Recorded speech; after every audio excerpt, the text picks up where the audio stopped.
Hello and welcome back to another insane and deadly and unfair guide on, this time, the Deathwalker. The Deathwalker is a class I've played many times, and most recently in my playthrough I've got the Deathwalker all the way to level 9 and beyond. It hasn't even retired yet, my Deathwalker in the campaign, for very specific reasons, but I think I have enough material, play footage at least, to showcase the Deathwalker and perhaps take a pause in my gameplay and give a bit of thoughts and analysis to the Deathwalker. As usual, I will start just giving some caveats to my guides. So I play exclusively on insane difficulty, or at least mostly so. With my friends, we play on +2, so we tend to play on the higher difficulties. I do very much enjoy the game in the 4 players mode. I don't think I ever played 2 players except back in very, very early Gloomhaven days. Very rarely 3 players either, mostly 4 players. And yes, I'm a middle-aged gamer. I don't have a lot of time, as you can see. On my channel, I post maybe once every few weeks, and that's really all the gaming time I can get. So that means when I look at the game, I look at it through very specific lens. On the higher difficulties, there are more monsters. The monsters are more likely to be elite. They hit harder, they take more hit, they're immune to more than your fair share of the usual conditions, which means CC don't always play well against these monsters. And they even have more movement point, so the usual push type of disabling effect is slightly less effective. All of that translates into the game time tends to be longer on higher difficulties with 4 players, just because there are more monsters, the room's more crowded, it takes longer time to clear them out. I realize I've got a little typo here. So yeah, it means that, when I play very conservatively. I rather that I win the scenario than lose the scenario and have to replay it. I think I take a lot less risk whenever I can help it, even if it can result in slightly less optimal gameplay. And yeah, I play to the primary objective of winning the scenario, and I'm willing to use everything in the toolbox to do it, whether it is power potion, I know some people think that's a bit cheesy, or use any tricks up the sleeves of the class. And Deathwalker is definitely one of those class that has plenty of tricks up the sleeve. So I will be scoring the Deathwalker, and as usual, my scoring criteria are these 4: kill, survive, retreat, and escort, which basically are the primary objectives of the Gloomhaven, Frosthaven games. Now, kill just means basically kill everything or kill a specific monster, so i.e. some scenarios will ask you to kill everything in the scenario, some scenarios ask you to kill a specific monster or boss monsters, so we'll be looking at Deathwalker's ability to actually kill those monsters. Survive, many scenarios require you to survive for X number of rounds, either as a team or just have one player surviving. So this is mostly looking at individual survival abilities. Retreat, most scenarios will also potentially ask you to go to an escape hex. So this is the ability of you to predominantly run, teleport, cheat your way to the escape hex. And then finally, escort. This is the final most likely type of scenario in Frosthaven, which asks you to escort a VIP to a potential place on the map. And the VIP often moves at a certain speed, which when you're escorting, you can either, accelerate that movement speed somehow, or you can protect the individual through warding, healing, that type of thing. So these are the 4 criteria I'll be judging the character against. Now, before we get into any further aspect of Deathwalker, let's just talk briefly about Deathwalker's mechanic. Hopefully, if you're watching this video, you are familiar with most of at least the starting classes, I would say. The Deathwalker is a 11 card starting class, which is kind of interesting because in reality, the Deathwalker plays more like a 10 card class because you inevitably have to create shadows somehow, which, as you can see, is basically all the text on the right of the class card is describing shadow abilities and how you interact with shadows. So, quick recap. Like I said, I assume you know how this works, but yeah, the Deathwalkers can create these shadows. You can have 5 of them on the map at any given point. If you create more than 5, you just have to remove one of your choice. And yeah, many of your abilities require you to have shadows in order to be activated. So Fluid Knight, a level 1 card, is a very good example. Attack 5, perform the attacks as if you are occupying hex with a shadow, then remove the shadow. You cannot just simply do attacks 5, you have to actually have a shadow in order to play the top half of this card. And shadow therefore works as a resource because many abilities require you to have a shadow to be removed. Some other abilities like Deepening Despair requires you to have at least 2 shadows in order for this ability to be activated. The upside of the shadow is twofold. Of course, the downside is you have to spend cards to create shadow, and we'll get onto it very quickly. Cards like Eclipse allows you to place 3 shadows, and then you lose the card whilst doing nothing else. So that's the downside, really. You have to set up the shadows. The upside is twofold, like I said. One, your shadows, when they move, they can go through pretty much anything. They can go through obstacles, they can go through enemies, they can land on obstacles, they can land on enemies. So any card where you're moving a shadow, like the bottom half of Dark Fog, basically translate into flexible movement for you, because you also have many cards that allows you to teleport onto a shadow, like the bottom half of Sunlight's Apparition. So in other words, even though you may not move very much, the fact that you're moving your shadow basically counts as a very, very efficient movement for Deathwalker. And that's one of the key aspects about playing the Deathwalker that's important for you to get your head around. And especially when you come to evaluate cards like Dark Fog, wherever that was. Here it is. Because this is effectively I say effectively, potentially effectively a move 5 jump for you, which is a very good card in any character's toolkit. The other upside of the shadow is precisely the fact that you can attack, you can perform many attacks as if you are occupying a hex with the shadow. So that actually means that you do not even need line of sight or any range in order to hit the enemy, so long as your shadow is there. This allows the Deathwalker to do, how should I say, some very interesting long distance attacks that wouldn't be available to any other class in, I think, the Gloomhaven universe or the Frosthaven universe.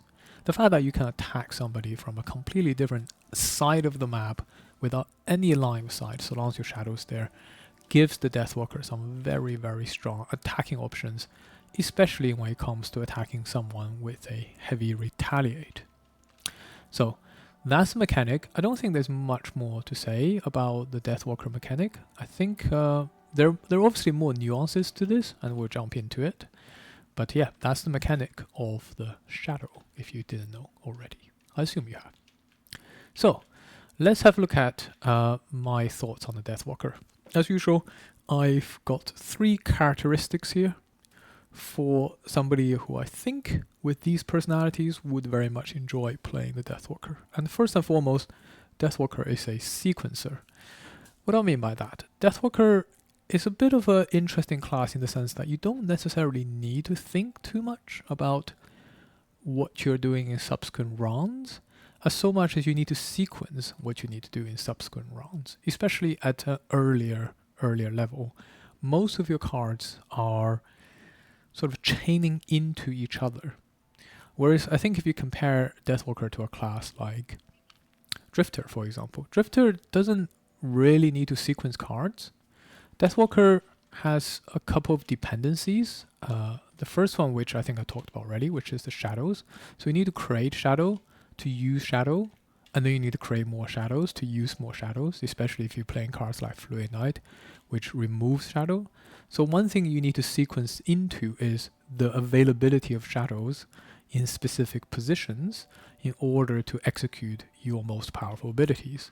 So that includes not just generating and retaining shadows, but also moving shadows. So most of the time you need to sequence that out, right? So if you think about what that means is first round of a game, you might need to create shadows with something like Eclipse. You might need to move shadows or at least anticipate enemy movement. And this happens very often when you like when you open doors, for example.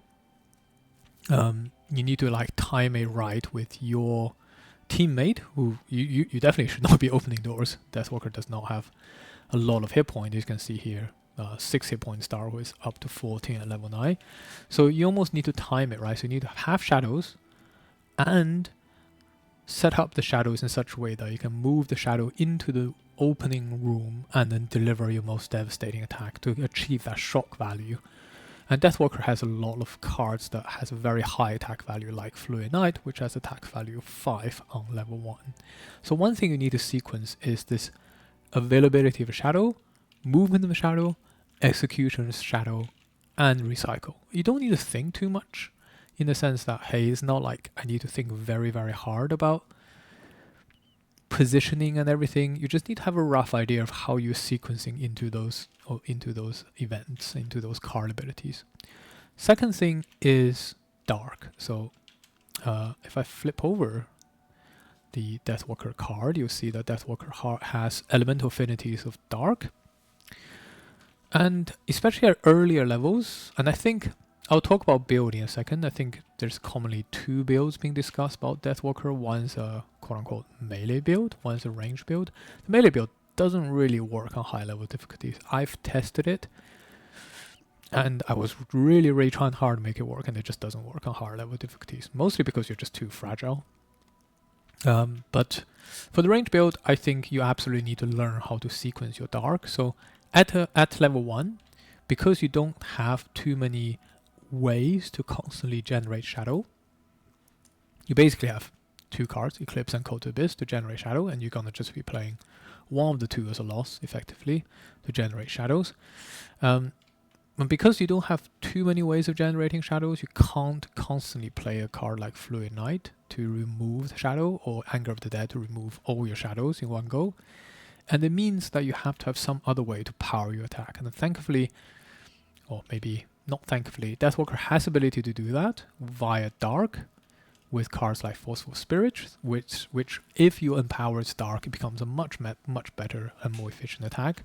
But it does mean you need to sequence into those Darks. I'll talk a little bit about sequencing later, but that is another thing you need to be aware of, which is sequencing both your shadows and your Dark, and then finally your own positioning.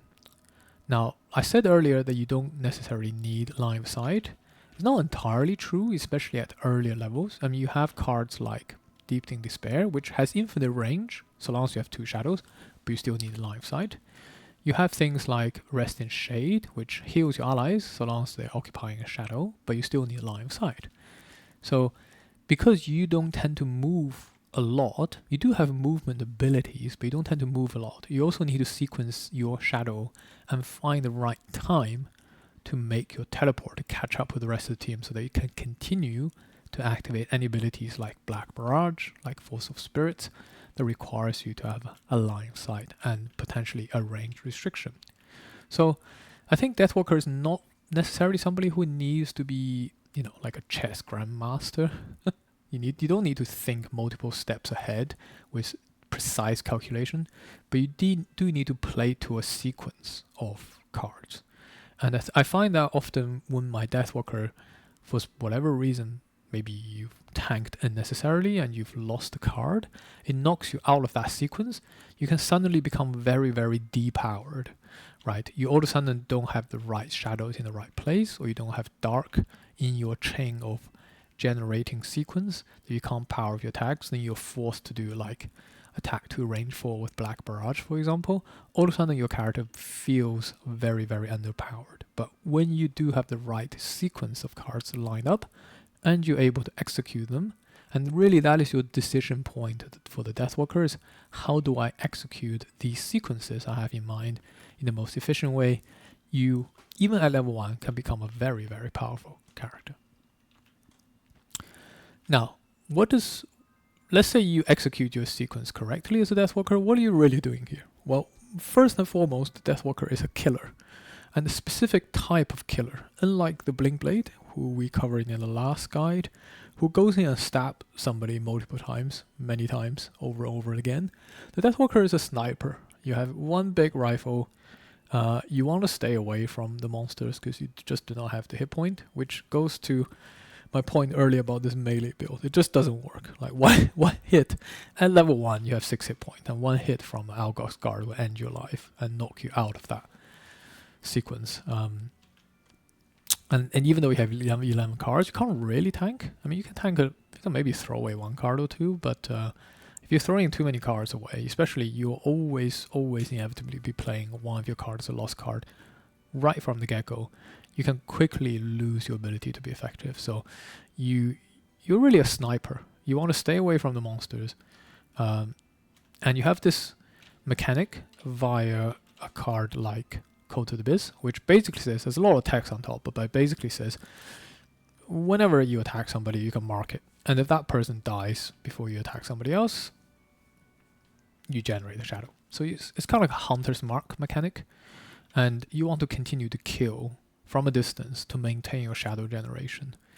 And because of, as you level up more and more, you get more and more abilities like Fluid Knight, which allows you to attack without line of sight, without range restrictions, as long as you have a shadow nearby. You effectively become the super perfect long-range sniper. You can attack somebody from all the way across the board with no fear of retaliation, no fear of any potential physical danger to yourself. You're fantastic for any type of scenarios where somebody's opening the door, right, which happens all the time, and you can just instantly move your shadow in 5 or 6 hexes at a time and hit the archer, hit the priest at the back, which is the most problematic monsters. It makes you a perfect sniper for door openings, for multi-level map designs where you can abuse long distances, you can abuse corners to ensure the monsters can't hit you and you can hit back. Deathwalker just wants to be this crazy sniper sitting at the back, one shot, one kill type of character. And yeah, the attack modifier deck plays very strongly into that. We'll talk about it in a second, but first thing I just want to flag is Deathwalker gets to remove naturally all of the minus attacks and makes Deathwalker a very, very steady attacker. As well as a sniper, Deathwalker, I think, is more of a dispatcher role. I've been playing a lot of dispatcher recently, so it's on my mind. But Deathwalker is a bit of a team player. So the interesting thing about Deathwalker is the more I play the Deathwalker, the more I realize the Deathwalker actually has almost everything in Deathwalker's toolkit to do. Almost everything in the game's toolkit to do basically a little bit of anything you want. So as well as just doing a lot of raw damage at level 1, like with Fluid Knight, you can also heal. And this heal is pretty efficient, assuming you've hit, especially in a 4-player game, maybe it's less efficient in a 2-player game, but 4-player game, if you hit just 2 of your friends, and you always hit yourself with this, that's a 6 hit point heal at a pretty decent initiative, and it generates dark for you. So, that's not a bad thing to do. You also have reusable summons, Sunlight Apparition. You need to remove a shadow, but you can summon this shadow, this summon over and over again. You have Pierce, you have Wound Condition, a very effective Wound Condition. You can poison. Later on, you also have Muddle, you got Curse, you've got ability to disarm enemies, like with Dominate later on. You have abilities to stun. You have abilities to mass heal and bless. You have abilities to immobilize. So if you really look across all of the Deathwalker's cards selection, you actually have the ability to do pretty much anything you want. Force movement, you've got that in some of the later cards, like Hungry Grasp, but very efficient for force movement, if I might say so. You can set up enemies for kill naturally through your high single target damage. You got, like I said, force movement, you got healing, you got all sorts of CC. You have movement skip, which I will focus on. yeah, I'll focus on later when I go through the cards because it's just such a great card to talk about. You got debuff, you got curses, amazing. So you actually, if you look across all of Deathwalker's cards, Deathwalker is not just this hunter. Deathwalker doesn't excel in any of one of these things, but when you want to do it, Deathwalker actually has a pretty efficient way of executing any one of these things in one round per rest cycle. So in that way, Deathwalker is a perfect character to round out your team, right? Maybe you are currently too, I don't know, damage focused. Deathwalker can be more of a cursing, debuffing, healing type of support character who also contributes pretty good damage. Maybe you're very frontline focused. Deathwalker will be a perfect backline to support you with all of these other things that, Deathwalker can't do healing over and over and over again, but in the crutch moment that you need a bit of healing, Deathwalker should absolutely be contributing to the team. In that sense, Deathwalker really rounds off the team, and that's what I mean by Dispatcher. So, there's my thoughts on the Deathwalker. Let's have a look at what the scoring we get on each of the criteria for the Deathwalker. Now, naturally, Deathwalker being a sniper, you might have thought Deathwalker has a pretty high scoring for kill, and indeed 4 is what I will give Deathwalker out of 5. I don't think Deathwalker is the most amazing damage dealer in all of Frosthaven. I mean, Blinkblade clearly outclasses Deathwalker by a mile in terms of damage dealing. But one thing Deathwalker has got for it is high single target raw attack. So even at level 1 you already have Fluid Knight, and there's a very minimal opportunity cost. I will almost say if you're not playing top half of Fluid Knight at level 1, something's gone wrong with your Deathwalker build. A 5 damage attack level 1 is pretty amazing. With Dark Force of Spirit, it's a 6 damage double attack, 3 on each target. Even Black Barrage of 3 damage, 5 range attack with Dark Powered is pretty phenomenal. And then you have cards like Strength of the Abyss, which technically could be a 6 damage melee attack. So you can see already at level 1, Deathwalker is already not short of high damage attack options. And this only gets better as you level up. So at level 2, you could pick up Restless Spirits. I'll talk about this in a second. This is a potentially 6 damage attack, but most likely you could be picking up Deepening Despair for another 4 damage here. Level 3 is not too exciting, but once you get to like level 5, you have another 6 damage single target disabling attack, disarming attack. You get a bottom attack here on the Night Takes Shape. Vengeful Storm gives you many multi-target attacks. Hungry Grasp could potentially be 2 6 damage attacks for you, and it just like this. And obviously Black Lance at level 9 is just a crazy number of crazy powerful attack because every shadow gives you 3 extra damage. It could easily be a 10-13 damage attack. What I'm trying to say is, one, the Deathwalker cards naturally gives you a lot of damage, so you're absolutely not short of attacks, whether it's single target, multi-target. I think multi-target I'll just highlight. Vengeful Storm, fantastic. You move 3 shadows, right? That's a 4 targets, range for 3 damage attacks. With Power Potion, that's pretty crazy. And best of all, you don't care about Retaliate or Shield for that matter, because for Retaliate, well, you don't need to be in the Retaliate range because you can attack pretty much from any range with cards like Fluid Knight, with cards like Dominate, Deepening Despair, with cards like Hungry Grasp again, so long as you have 2 shadows, you can attack from the shadows. So yeah, many of your cards basically means you can attack from infinite range with no line of sight. And then for shielded enemies, you don't care too much either, because either you have very, very high damage, so against a 1 shield or 2 shield enemy, your Fluid Knight will still get through and will do damage. And you also have many ways of doing pure damage. So starting at level 1, you have something like Anger of the Dead, which allows you to wound enemies. And one of the, I'll talk about in my sort of sequencing in a second, but I'll just preview it here maybe. One thing I like to do in a high tempo scenario is just open with Eclipse and Anger of the Dead. And that gives you 3 potential wounds already on the enemy against very heavily shielded enemy. Very, very useful. Later on, you get more and more pure damage effects, like Bottom half of Restless Spirits, which allows you to suffer 3 damage on an enemy. You have things like one of the best, I think, pure damage attack here in the bottom half, Lashing Tendril, moving 2 shadows up to 3 hexes. And you have Dark. You can make enemies suffer 5 damage, ignoring their shields, and that will just pretty much take care of your living spirits there.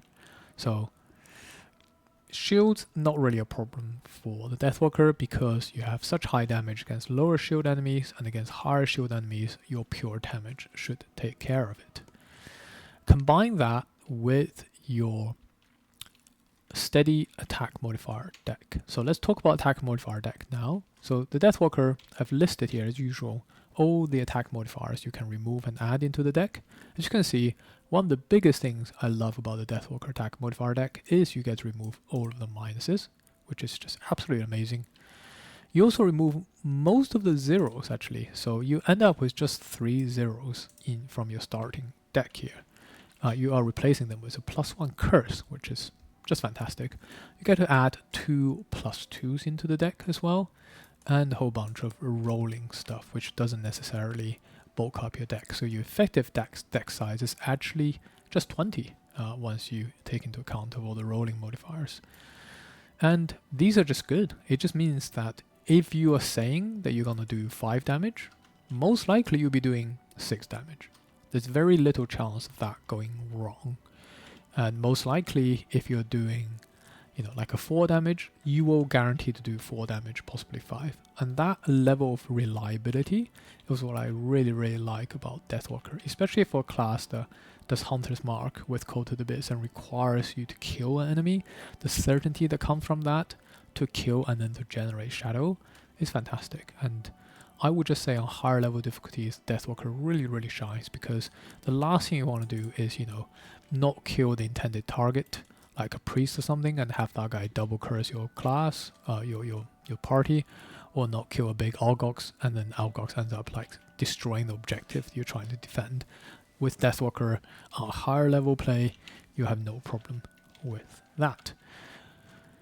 Having said that, the downside clearly is Deathwalker doesn't have many multi-target attacks.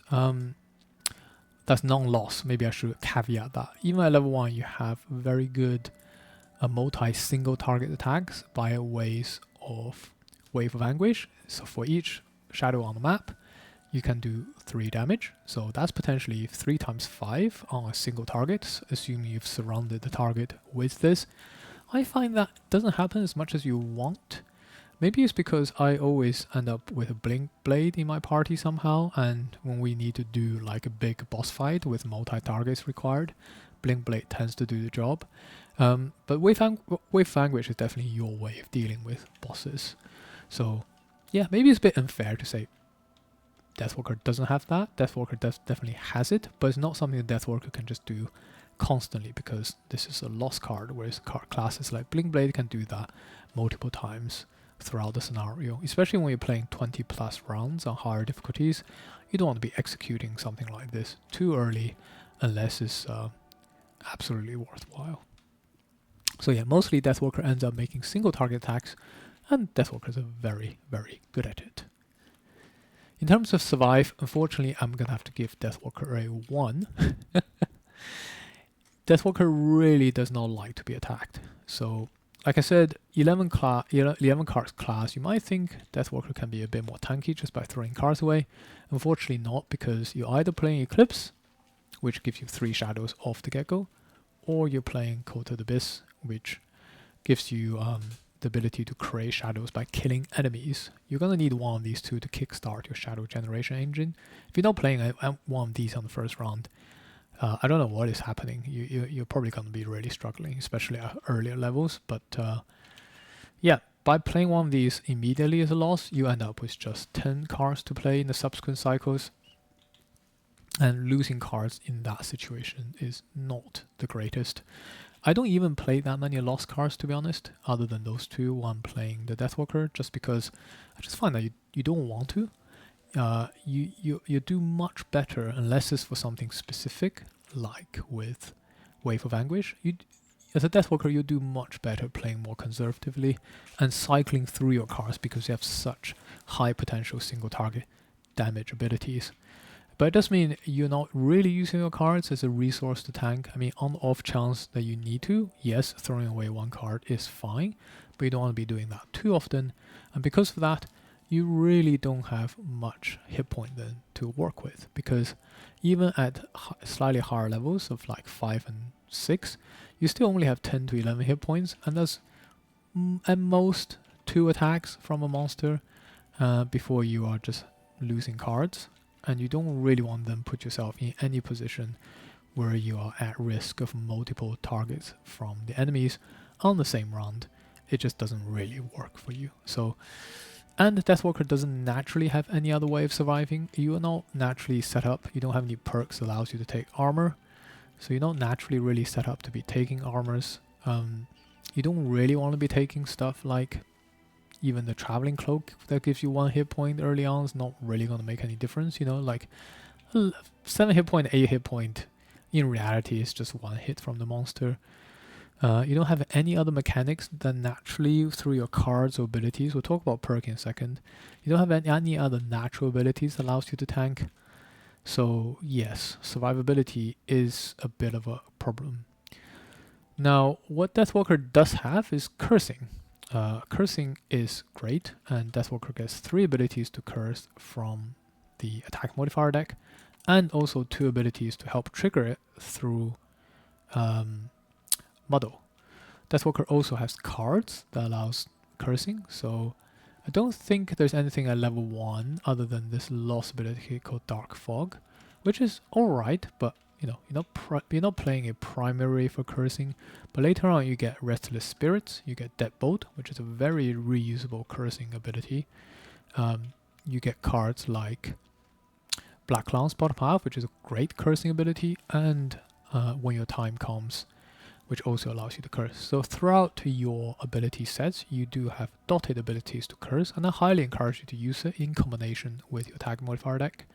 Because these replacements just no-brainer, you get it very early, you end up consistently, I think, being able to chuck about couple to like 4 or 5 curses in long scenarios into the enemy's deck, which makes the entire team benefit much greatly from leather armor because of the fact that it forces the monsters to draw through the deck much more often.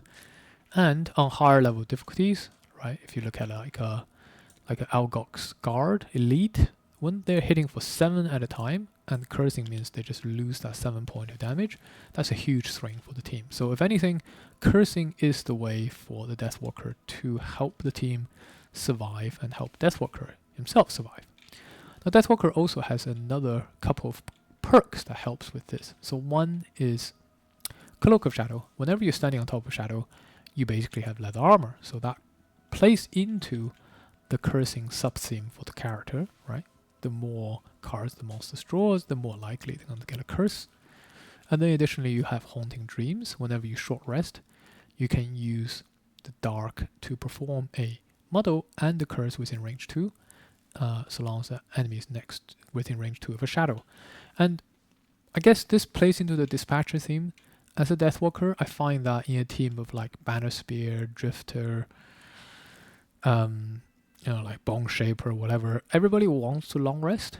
Deathwalker is one of those few classes that doesn't necessarily really care about long resting because you're not tanking, you don't get too many items that helps too much with long resting. We'll talk about items, of course, later on in the guide. But yeah, I don't find naturally Deathwalker needs to necessarily always be refreshing items.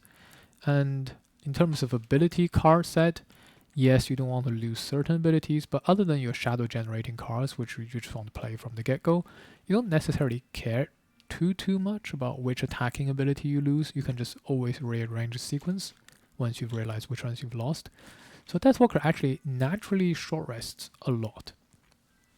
And maybe this is the altruistic aspect of Deathwalker, right? When everybody is desperate for a long rest, and you can bridge the gap with a short rest.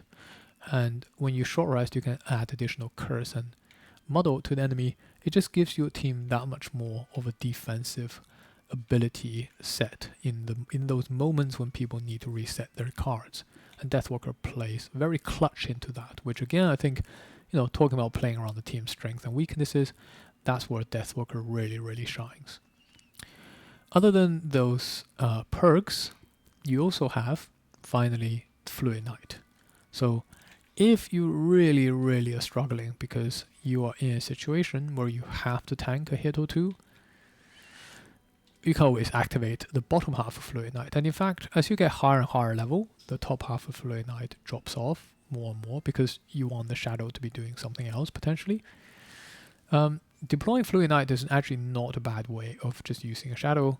You do need to be careful though, because when you do ignore the damage, you must teleport to a shadow and remove that shadow. And yes, you don't always have, how should I say, shadows potentially in the right spot.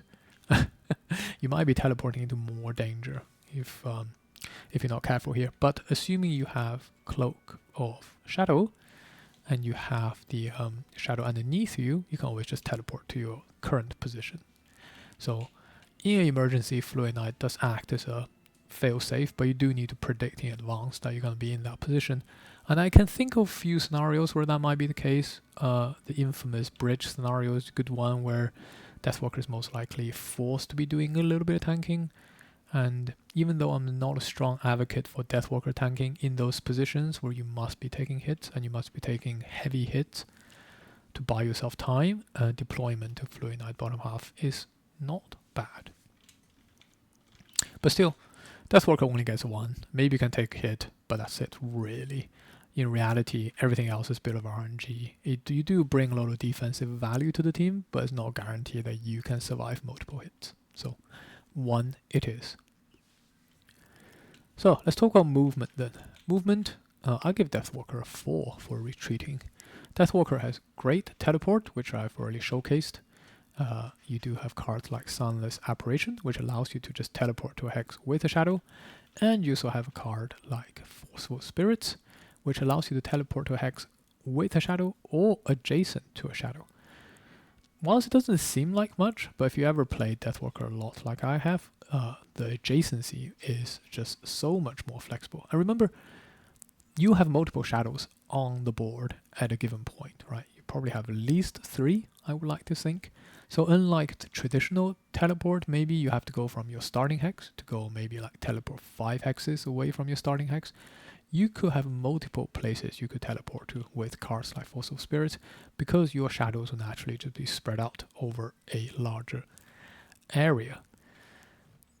Now, it does mean you need shadows, but like I said, that's probably not a problem. But it also means you need to have your shadow in the right place. But as I said earlier, your shadow movement should really be considered part of your movement and is much, much more flexible, other than the fact that they cannot open doors.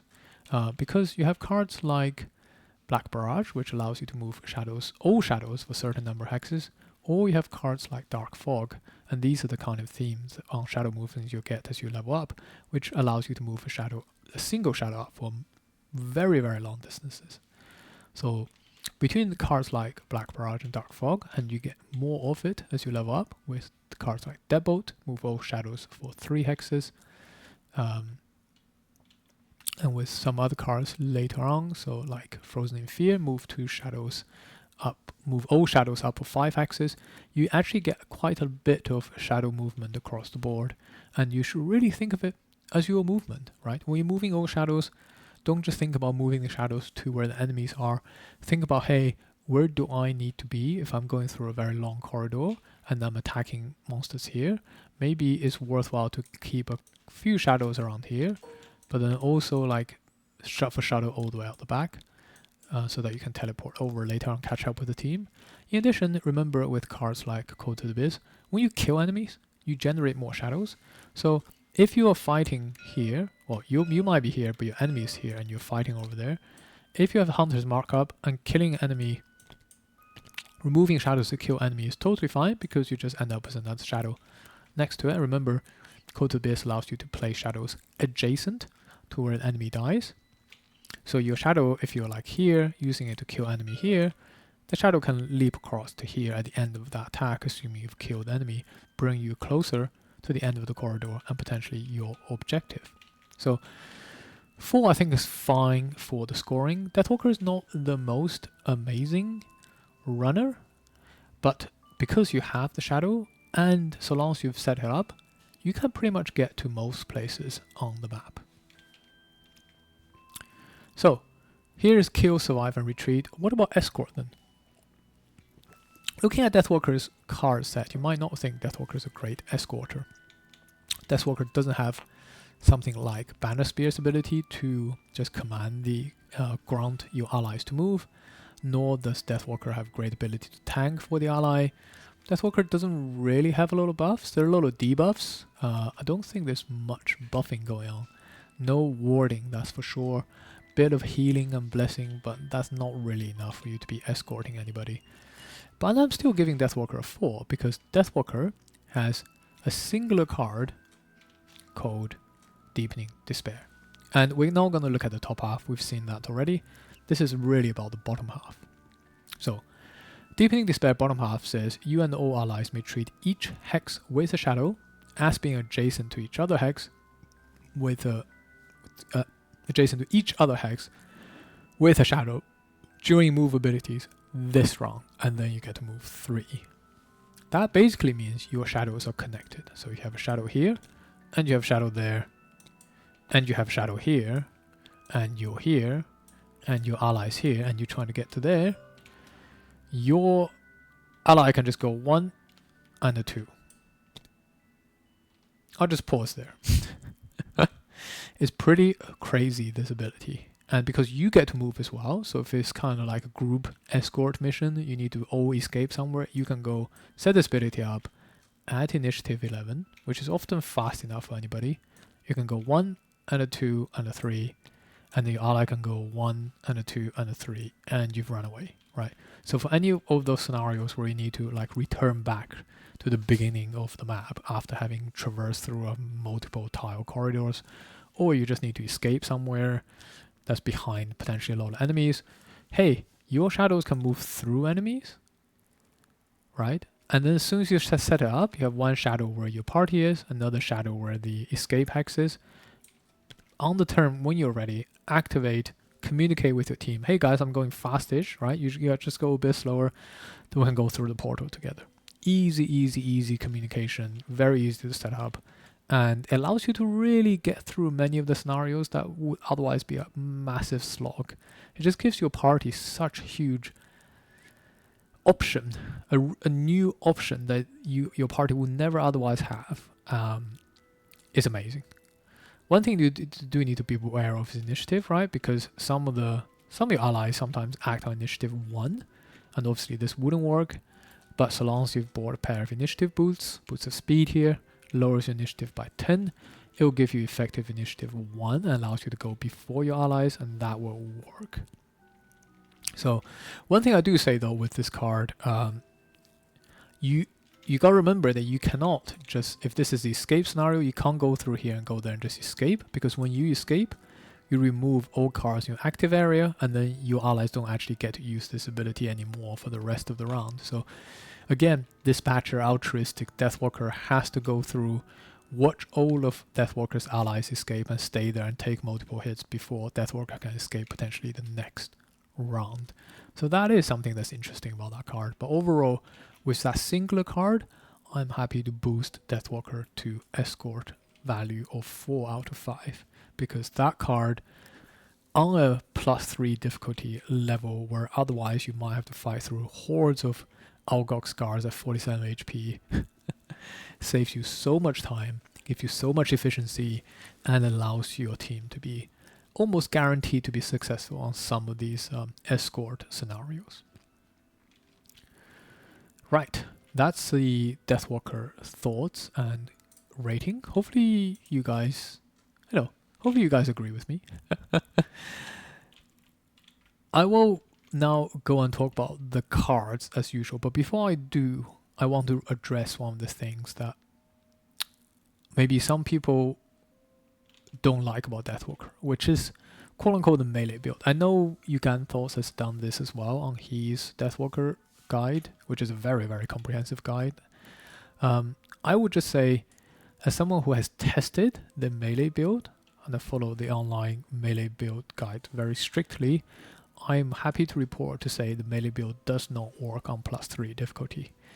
You are too fragile. So what is the melee build? The melee build plays around the idea of you having loads of shadows generated, and you move the shadow with you, and you actually do move forward to do melee attacks, whether through teleporting or actual movement, to do melee attacks on the enemy with cards like Strength of the Abyss, right, which is potentially a 6 damage attack right off the get-go. And then later on you get cards like Ritual Sacrifice, which is attack 3 +1 for each shadow adjacent to the hex occupied by the target. Against a melee attack, you notice you're not attacking as if from the shadow, you actually have to be next to the enemy. So this could be, let's just say you have 3 shadows next to the enemy, this could be another attack 6. And you have cards like Restive Spirits, which could be another attack 6 with Curse. So on paper, right, you have some very fast initiative, high damage attacks. And medium later on is also good, right? Could be another attack 5. So it's almost like every single level you pick up attack 5 or attack 6 with the melee build. So you might think, wow, this is the way to go, right? I'm a damage dealer. Why don't I just bam, bam, bam, keep on killing enemies with these melee attacks? Now, having tested it, I mean, I must say I haven't tested it to a high level because my party just wipes too often with this melee build Deathwalker. There are a couple of really, really bad downside about the melee build Deathwalker. One is you're just way too fragile. Even with Cloak of Shadow, you know, you're probably saving yourself 1 hit point with Cloak of Shadow, and then what else are you doing for defensive abilities? Are you really going to be carrying a shield? Yes, okay, fine, give you 2 hit point at a time, but even then, at higher levels, like let's say you get a level 5, you're just 12 hit point. And that's still just 2 hits from an Algok Scars and you're out. And God forbid you're fighting against like enemies that can do multiple attacks against you in the same round, like a skeleton. You're gonna just struggle. And what I found is with the melee build, yes, you can potentially do a lot of damage, but you can also potentially take a lot of damage. And that just does not work on high level Frosthaven play. On lower level, with the melee build, you can, with your coordinated attack from your team, you can almost just one-shot enemy at a time, and that is never really a problem. +3 does not work.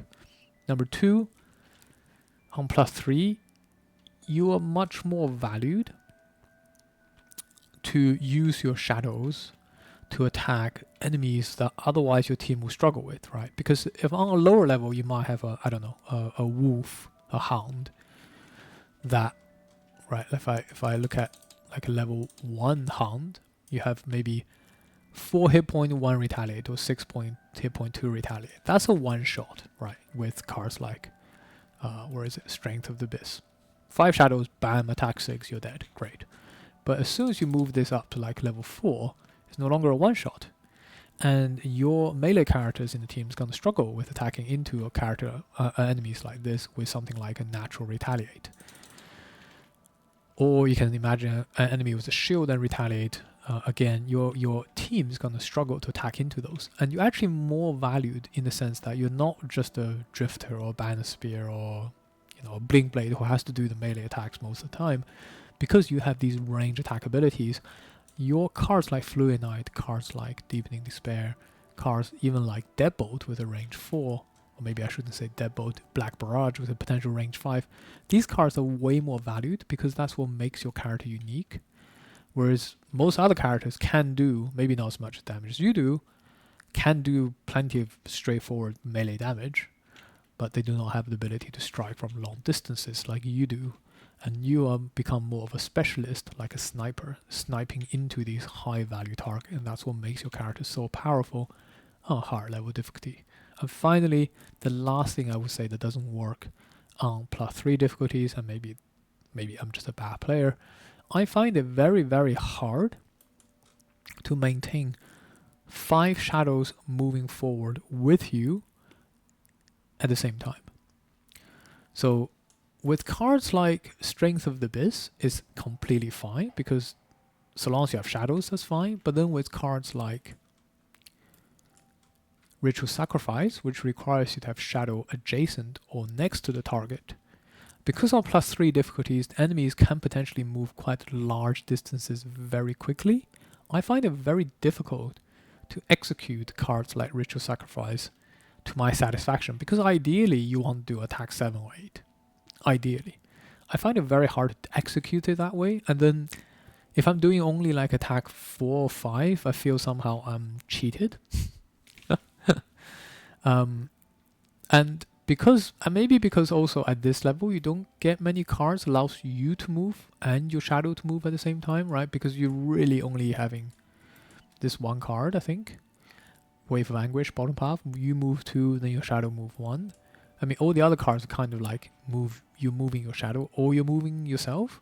So I find it quite difficult to line up attacks with something like Ritual Sacrifice. I think Restless Spirits is less problematic, but like the real big payoff on level 3 at Initiative 13, which Ritual Sacrifice, I find it very hard to execute as a melee Deathwalker.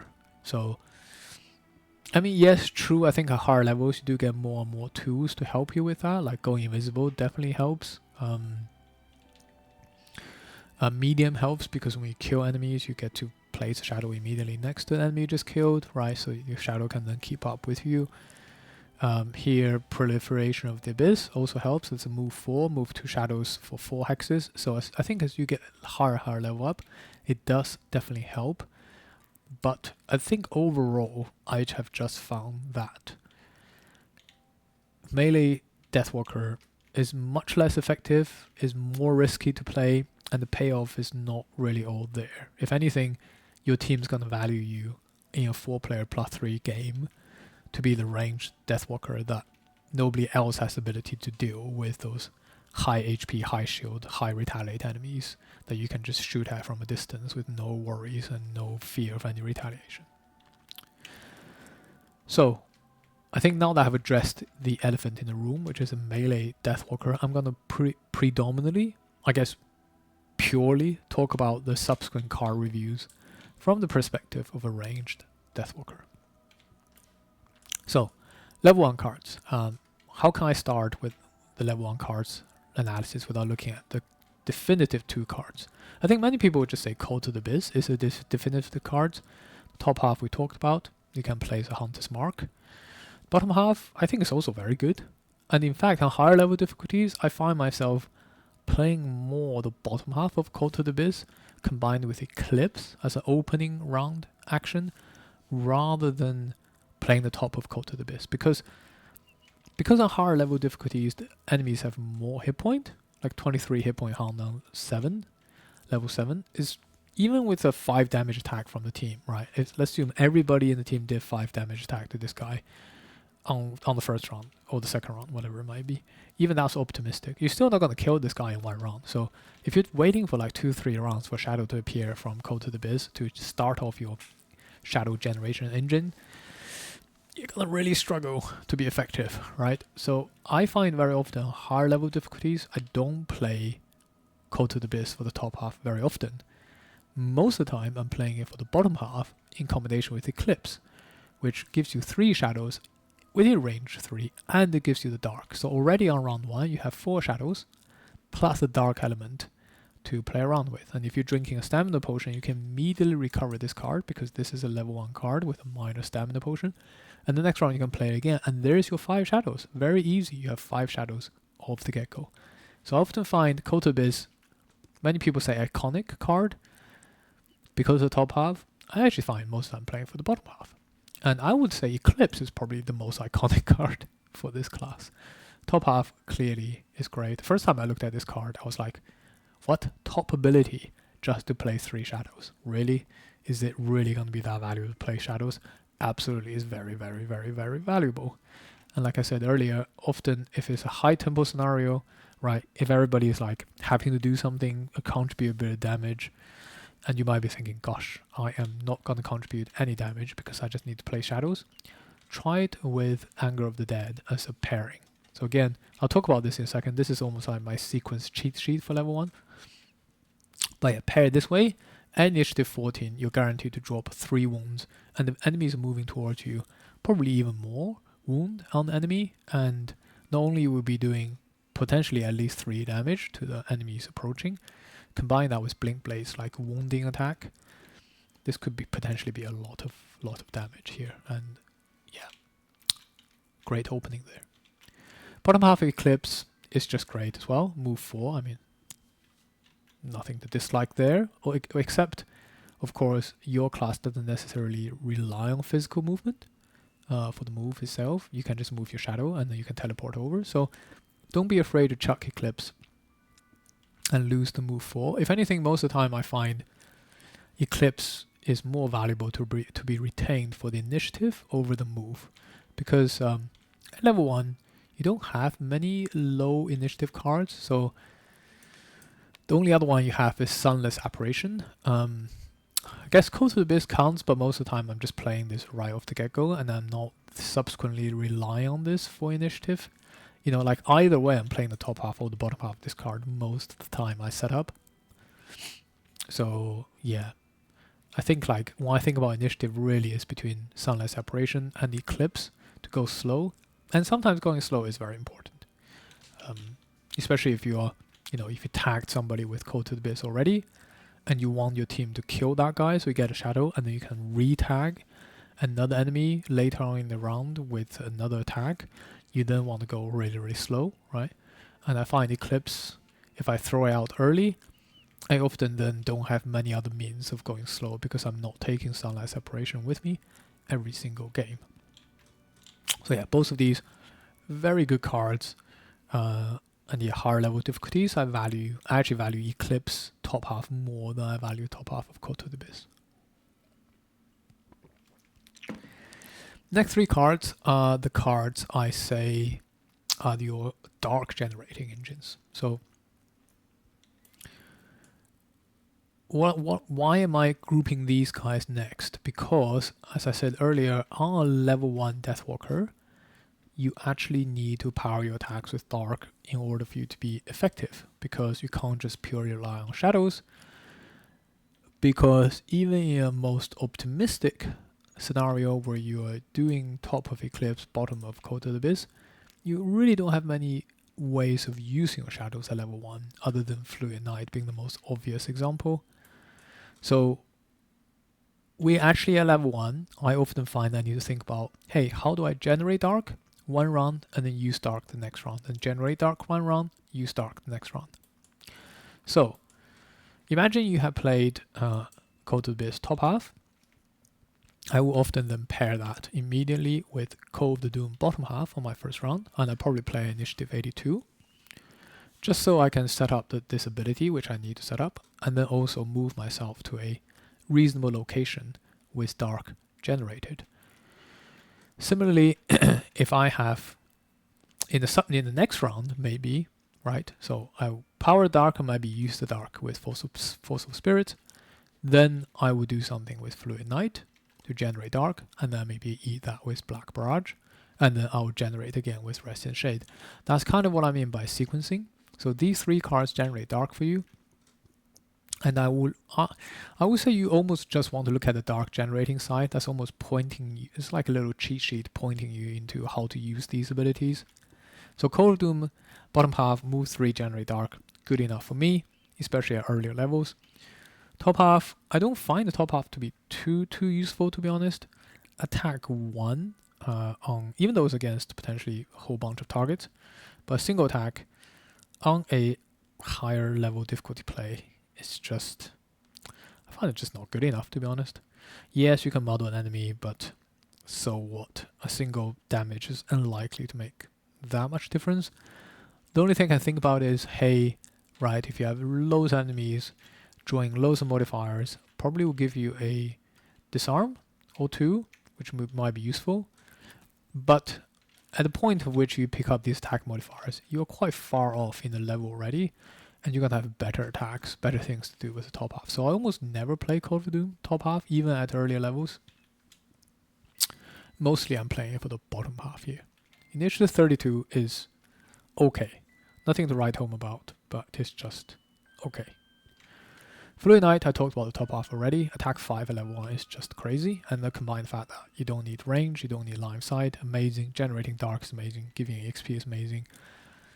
Yeah, I think everything about this top half is just amazing, and I would encourage you to use that over and over again. And Initiative 24, and maybe this is a theme for the Deathwalker, You often have fast-ish initiative cards, but not always guaranteed to go before the enemy, especially some of the more problematic ones, like the Hound, like the Priest, like the Archer.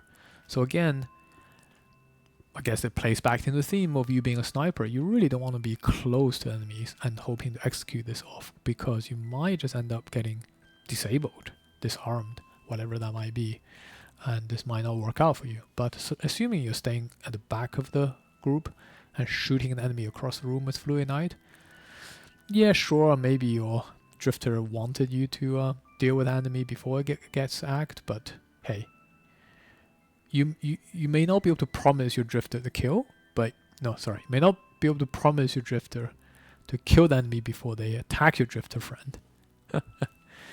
Not very good at surviving, right, as a party member, but you're very good at saying, hey, no matter what, this guy's gonna die, right? And as long as you place your shadow in a slightly more conservative manner, and I tend to think like, I guess this plays into how I think about placing shadow, right? Like, if this is your drifter, and you know, this is your like banner spear, they're fighting over here, and you're over there, right? Where do you place your shadow? I tend to place it on our allies. That's kind of my rule of thumb, because I'm assuming most of the time the enemy is going to be next to my allies. So, you know, I have two allies like this, maybe something like this. I tend to do it like that. So this way you're covering like all of these hexes. And that's quite a huge area, right? Rather than saying like, look, my allies are here. I think enemy is going to like, you know, be there in front of my allies. Yes, that's probably true. But like, as soon as they wrap around here, you're gonna struggle. So I often find placing them on the allies is just good enough. Placing a choke point, obviously, is also pretty good. Or unless I'm really trying to kill a specific enemy, and I think there's argument to say you want to move your shadows all the while back to kill the archers at the back. But even on a high-level difficulty game, I think focusing your damage is just so much better than splitting the damage between you and your melee attacking allies. I just find like putting under the allies gives me the most flexibility on hitting anything that's coming my way for the team. So anyway, that's just my thoughts there. So Fluid Knight, great card. Bottom half I talked about. Emergency Break, tanking card. It works, but once. And then placing your shadows underneath your allies gives you this great ability to activate Rest in Shades.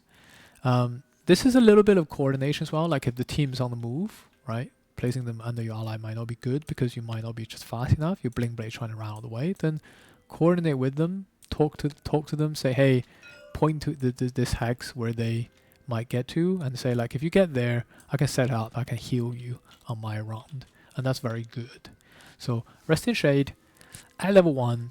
I often, you know, I definitely take Call of Doom, definitely take Fluid Knight. I often take this as well for extra wave generating dark, because you can always heal yourself, even if you're fully hit pointed. And if you manage to get 1 or 2 or 3 of your friends in that heal, and I don't think it's too hard to set up with a bit of coordination, this card will give you great value, and it's a very good thing to do off-cycle round, right, when you're resting, because you've cleaned up the room, you have a lot of shadows lying around. It's also something very good to do, like if your overextended Blink Blade is in deep crap, and you just need to top him back up so that he can survive 1 more hit, 2 heal might not be bad. Especially if this is healing your Drifter and your Banner Spear as well, who naturally has more defensive abilities and items. 2 hit point can go a long way for the party if you're healing on multiple targets here. Bottom half of Rest in Shade, moving all shadows for 6, and the loss, not something I would do all the time, but there's certainly arguments for doing this in certain scenarios, especially those scenarios, right? You've seen it. The party starts all the way down here, and there's an objective over there doing infinite spawns.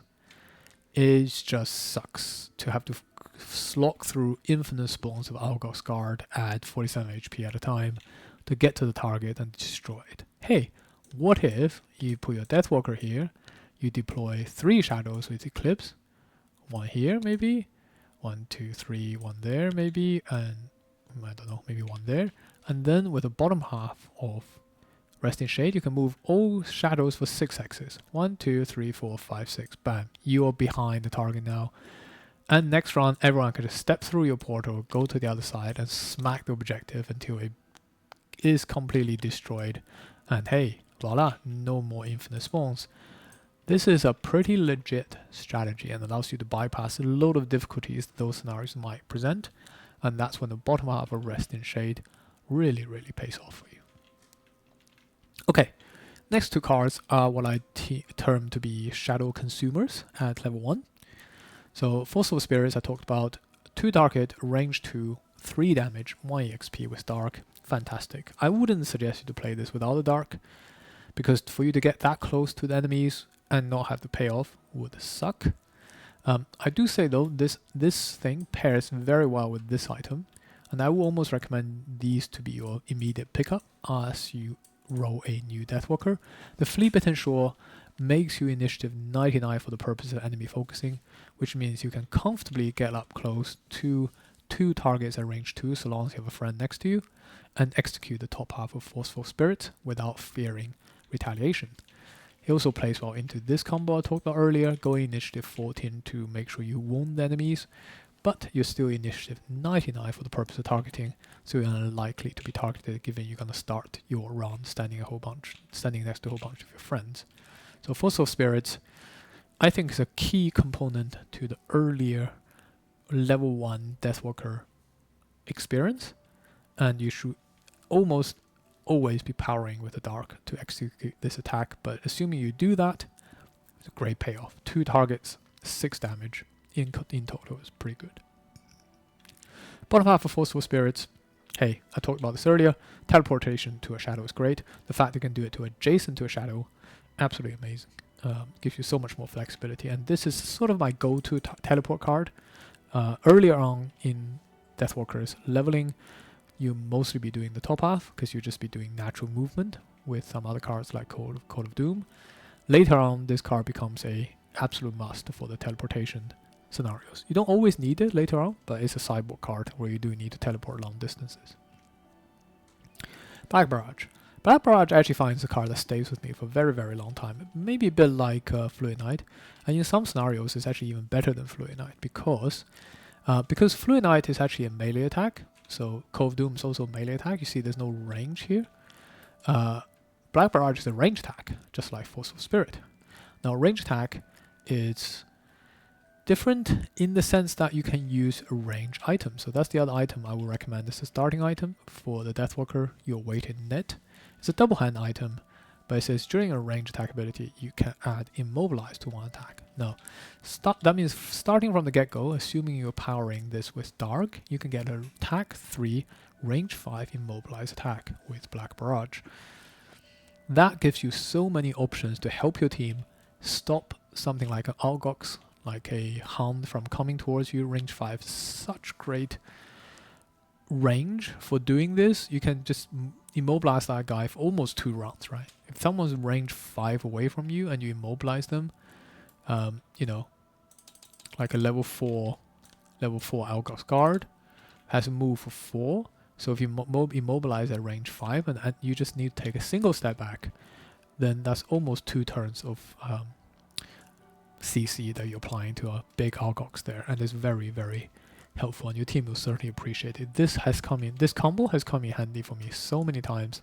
There's so many positions where I think, oh wow, like the Deathwalker just need to be there and do this, and then we're good for another round. It's amazing. And also many retaliating enemies, well, I should say many of the ranged retaliating enemies typically has a range of 3 for their retaliation. Black Barrage, even without the Dark, just allows you to bypass that, and you can apply Immobilize to it anytime you want. Just absolutely amazing. Bottom half I find situationally useful. I tend not to play this card for the bottom half, especially earlier on. Later on, that gets replaced in effect by Deadbolt. I just find that you don't always want to be moving all of your shadows. Most of the time you just care about a single shadow. So this is more for a, hey, I've cleared the room early, I just want to move all my shadows up type of situation. So that's good. But yeah, all shadows for 2, I wouldn't complain. But you know, not the most exciting thing really. Now, these 3 cards are your, how should I say, your weird initiative cards and potentially your sideboard card. Now, Sunlight Separation, I actually value pretty highly early on because I find earlier on, especially at level 1, 2, because you don't have too many opportunities of eating your shadow, in between rooms, actually getting a summon out with a spare shadow that might be lying around is actually pretty good. Initiative 96 plays really well into this because you do want to summon this shadow beast late in your round so it doesn't get killed immediately, and the next round you can go early and for this guy to move forward, and this guy does move a lot. It's a move 3, attack 3, so worst case scenario, this is a most of the time move 3, attack 3, disarm 1 enemy type of situation for 1 shadow. I'll take that. I'll absolutely take that. Best case scenario, this guy gets off multiple attacks, and multiple attack 3 with your attack modifier deck tend to mean very good things. It's sad that this guy doesn't get to stick around too much, but I actually find earlier on in Deathwalker's play, Sunlight Separation is a fantastic summon that can use a spare shadow and just get something done for you. In certain scenarios, this guy helps block off movement for the monsters. I'm thinking about one particular library where that becomes annoying. I find Sunlight Separation to be an absolute game changer to use the spare shadows and get another blocker in the way for the monsters. Bottom half, I think is slightly less useful compared to Force of Spirit. The looting, I don't really care about. The teleport to a hex with a shadow, whilst that sounds good, sometimes your shadows, you might have like 3 shadows on the map and they're all blocked by monsters or your allies and you just can't teleport there. Whereas I find like Force of Spirits just give you much more flexibility. So later on, I'm not really taking this card much. And if I'm taking it, I'm specifically taking it because I want to have a summon. Anger of the Dead is another one of those cards that you probably take earlier on for the initiative. Again, this one's initiative card as well. But later on, you'll be dropping this because the top half of the ability, attack to range 2, is just nothing. You do get to remove shadows within range 3 and gain EXP and pierce and range and attack, which is all good. But even if you removed 5 shadows, this is just attack 7, range 7, pierce 5. I mean, that's not bad. That's amazing, right? But then you have no shadows left. So most of the time, I don't think you want to be removing 5 shadows to power this attack. Maybe, like, I can think typically you might want to attack into a 2 shielded enemy and you want to make sure you get a kill, right?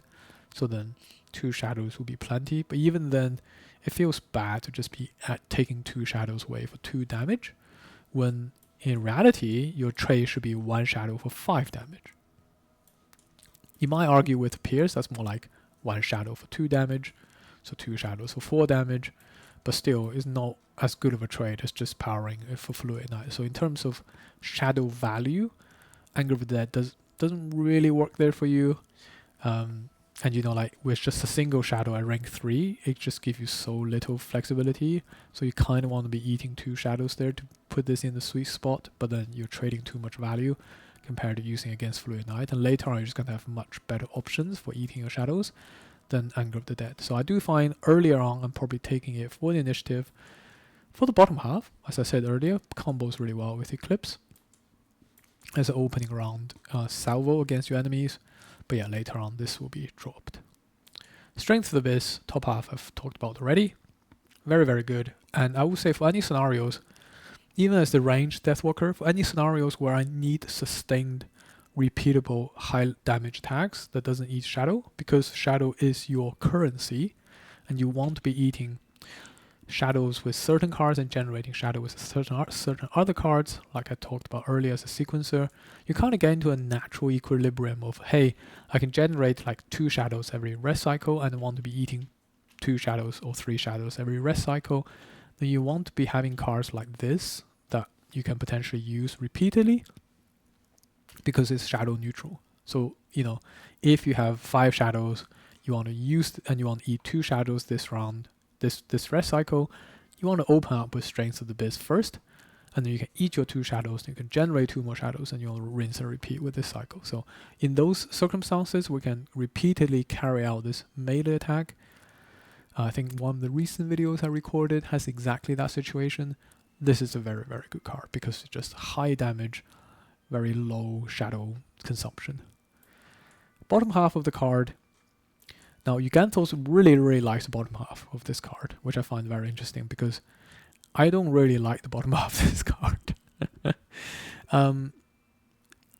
I buy his argument, which is, hey, wouldn't it be great if you can just keep on eating shadow, power your attacks, and then kill the enemies, and then generate shadows with Call to the Abyss.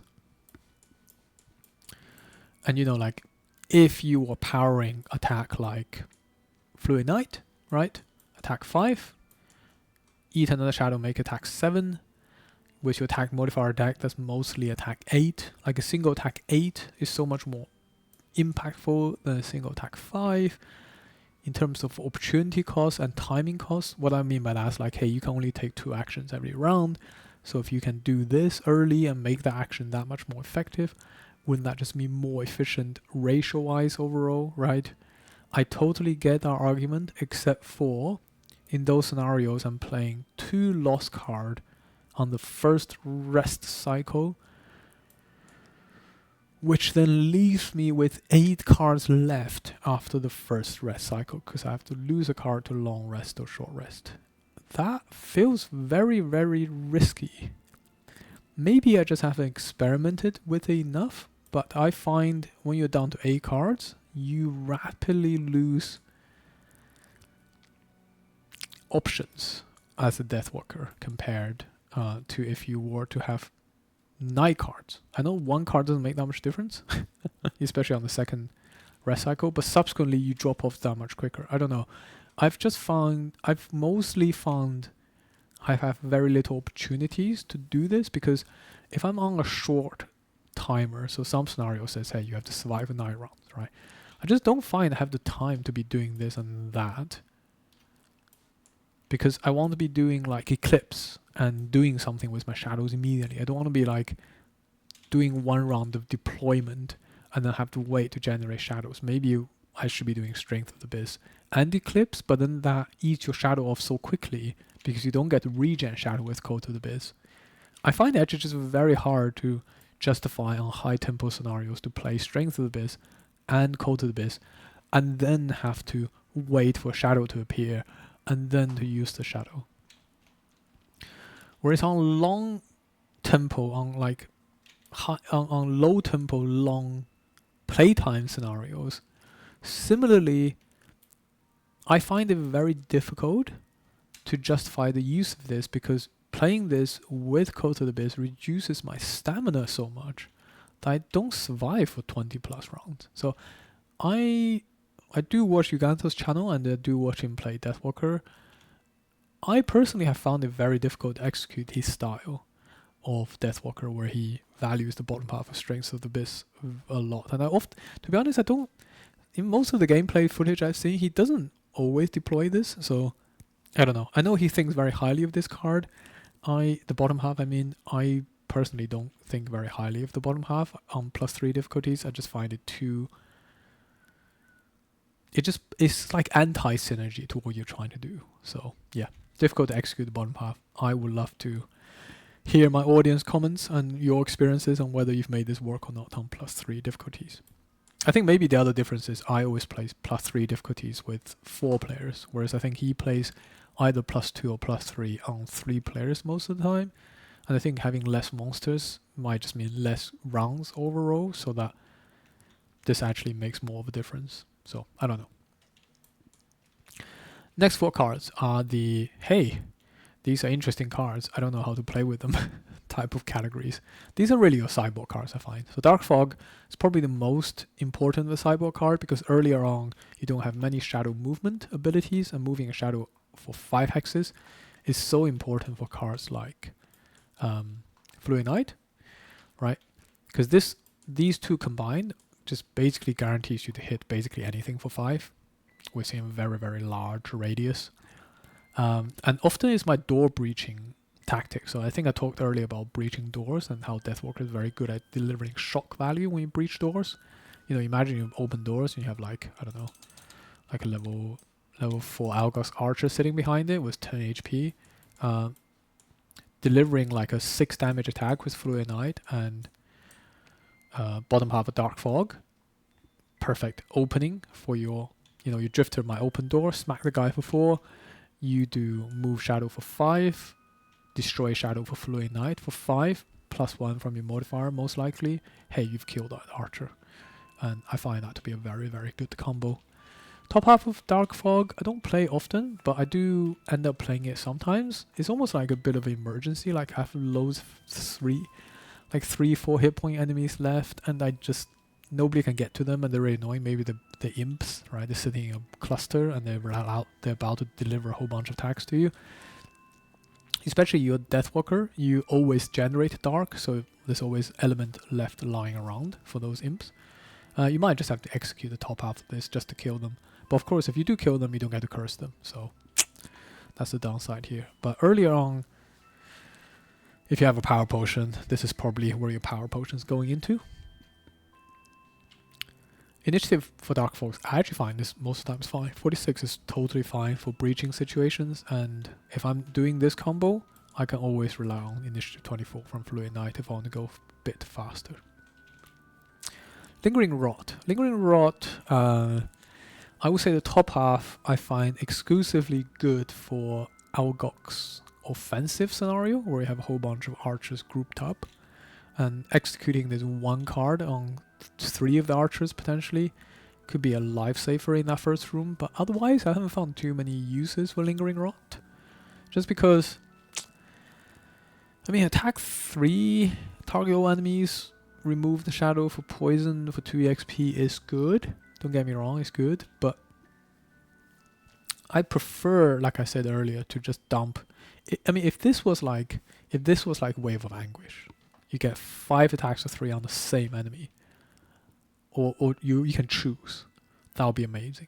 But I think the fact that it's targeting all adjacent enemies is a bit of a downside for me, because I don't particularly like lost cards that spreads my damage, especially with a class like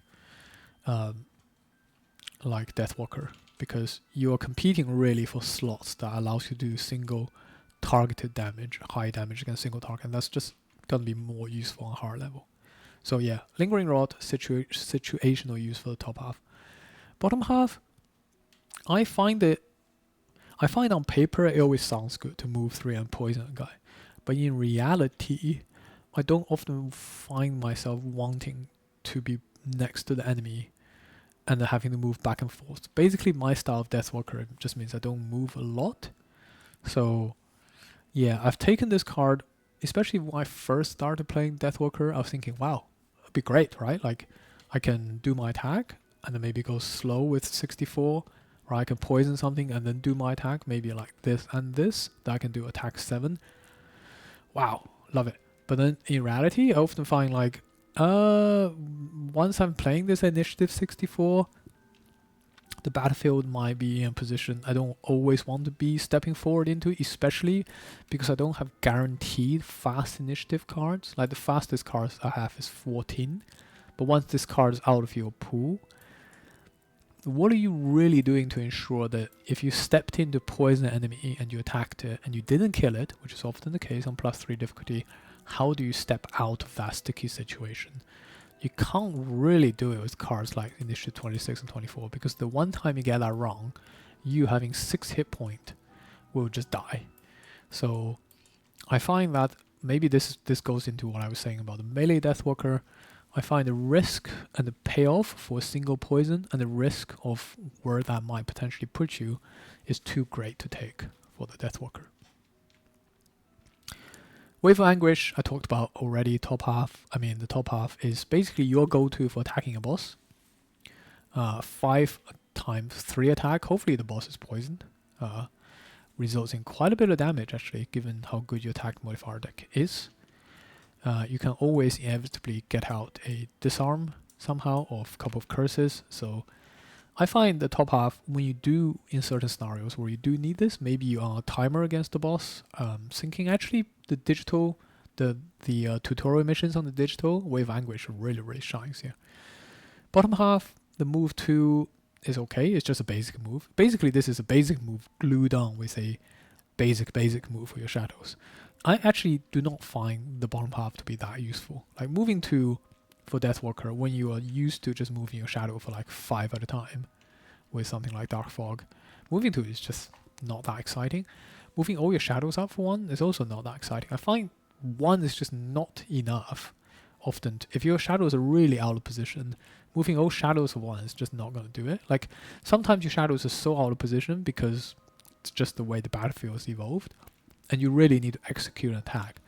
Then you just Dark Fog. That will guarantee you that 1 shadow will be in place for you to do something. Whereas all shadows for 1 hex doesn't really solve your problem most of the time. So Wave of Anguish, it's a sideboard card for me. I take it when I need to do like set up for big attack, like a boss ending attack. But otherwise, I'm not taking this. Shadow Steps. Now, Shadow Step is an interesting card.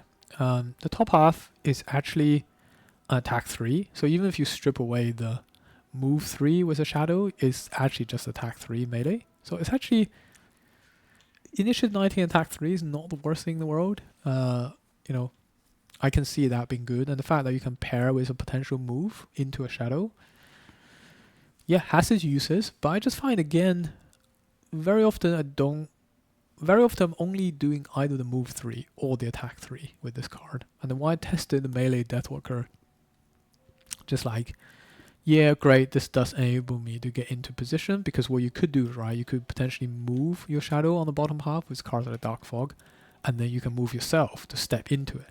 So it kind of, you know how I was saying earlier, you struggle with moving both your shadows and yourself on the melee build, so this is a way of doing it. But the payoff is just attack 3. I don't know, maybe I'm asking for too much here, but it's like if I'm going at initiative 19 to do this, to hit something, I better hit hard, but this doesn't hit hard.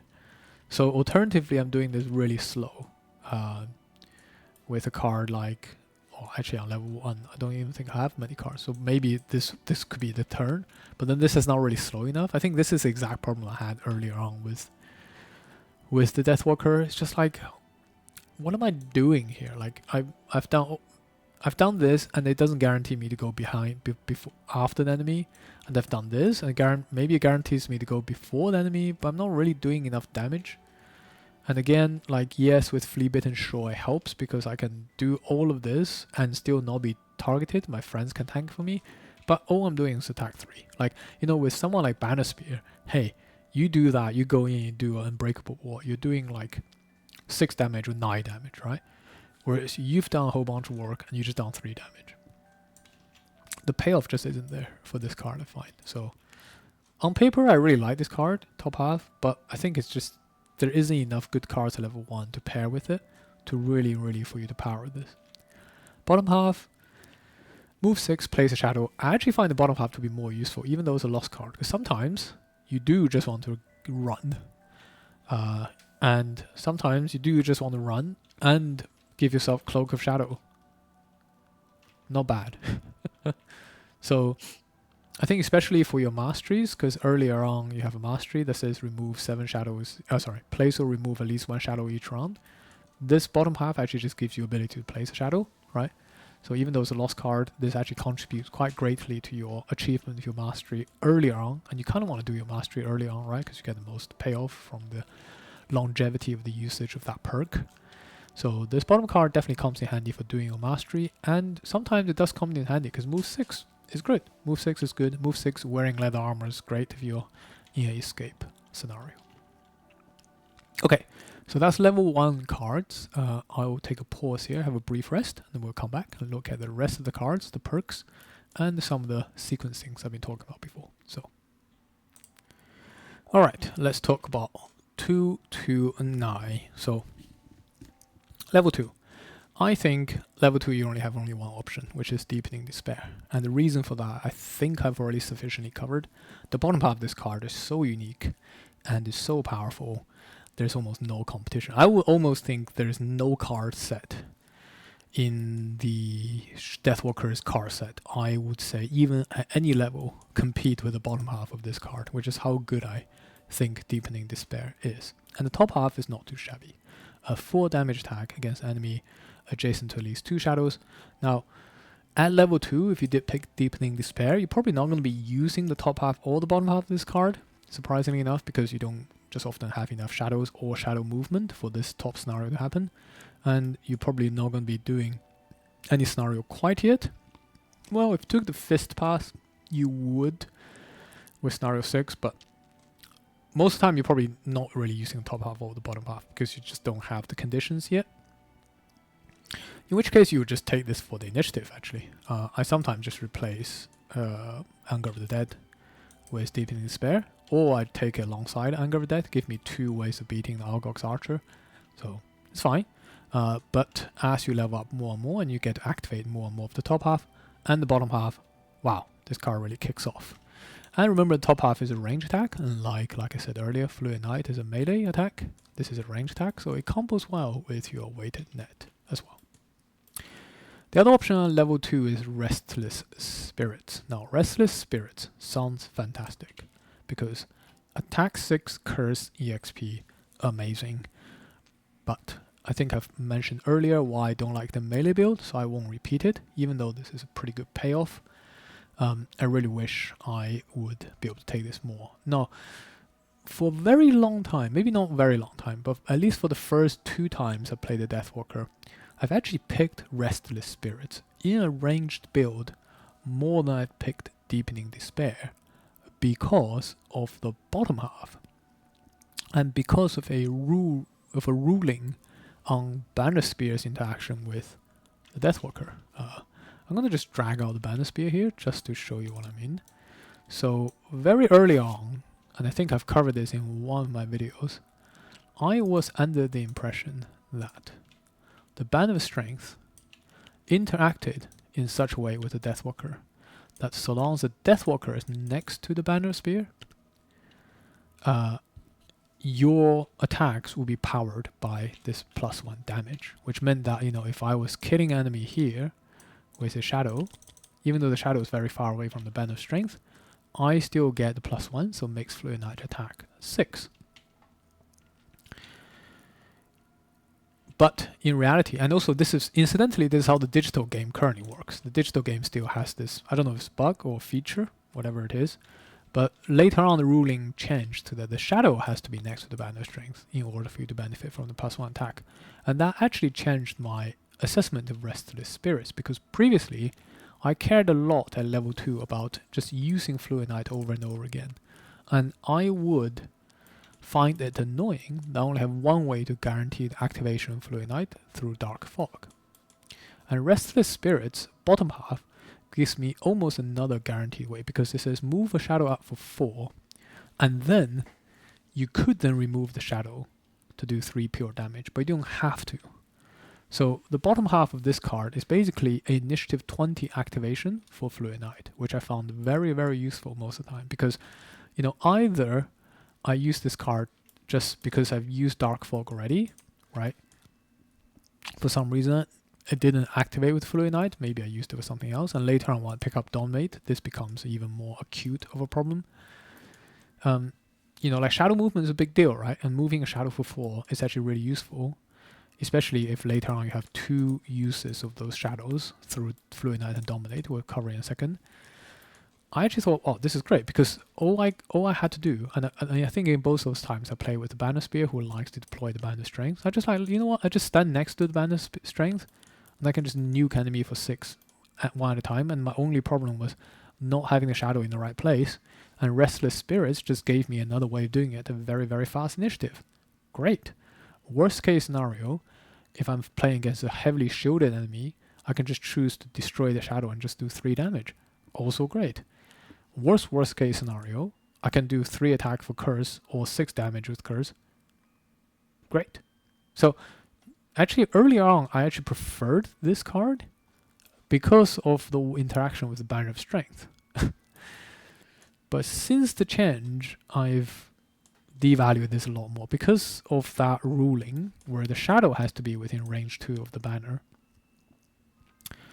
Then, you know, it's kind of like the banner really has to move forward before the shadow move forward to get the full benefit. And I've certainly changed how I play Deathwalker in conjunction with Banner Spear, purely because of that ruling. And as a result, I value this less, because often the banner is not going to be up there most of the time. I mean, the banner will be up there with where the enemy is, but maybe not as close as you want it to be, because your shadow has ability to infiltrate the enemy ranks much easier than the banner can. Anyway, bit of a sidetrack, but overall I found after that I started to experiment, well, not so much after that, but I've just started naturally experiment more with Deepening Despair just to test this card out, and I found the bottom half just be absolutely amazing. Like, just once you start using the bottom half, there's no comparison. Like, I think even if the ruling were to go back the way it was before, I think I would still value Deepening Despair much more now than Restless Spirits. But anyway, just a bit of a sidetrack around that ruling, because that certainly caught me out. Level 3. Okay, level 3, I talked about why I don't think Ritual Sacrifice is very good, even though it's Initiative 13. The bottom half of Ritual Sacrifice is actually pretty good, having said that, because you can remove potentially 5 shadows, right?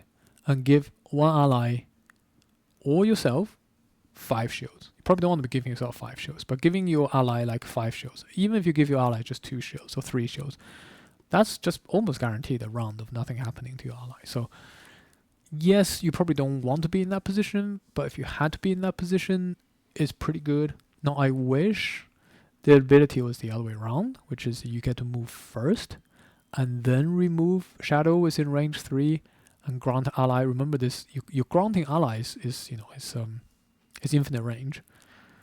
But I wish this was a move to first, because then you have more flexibility on what shadows you remove. But minor thing, I find the bottom ability to be very good, and in fact the bottom ability is one of the great way for you to do your second mastery, or maybe your first mastery, to remove 7 shadows in one round.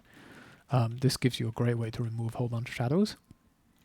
But still, having said that, the non-sexy Deadbolt is my pick here, because moving all shadows up for 3 is so good. Is so good, especially because I'm not taking Restless Spirits anymore most of the time. So this basically doubles up as a slightly less, 1 hex less single movement shadow, but all shadow gets to move type of thing. I find Deadbolt is just great for shadow movement. So I actually think, like, if you're taking Restless Spirits at this level, maybe Deadbolt is not as important. Maybe you can take both Restless Spirits and Deepening Despair.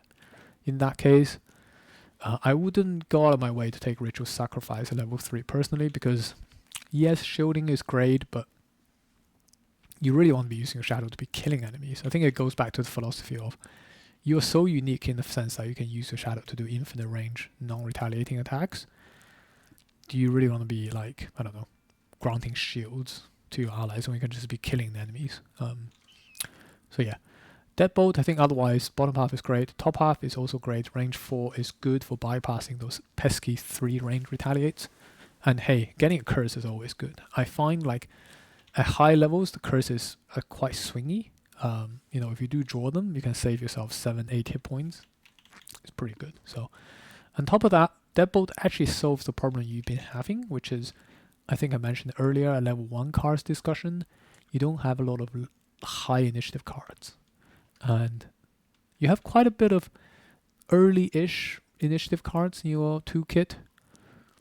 And you have some slightly late-ish initiative cards in your toolkits, but you don't have, like, true late cards. And Deadbolt is one of those late cards that if you're playing this, you're almost guaranteed to go after everybody else.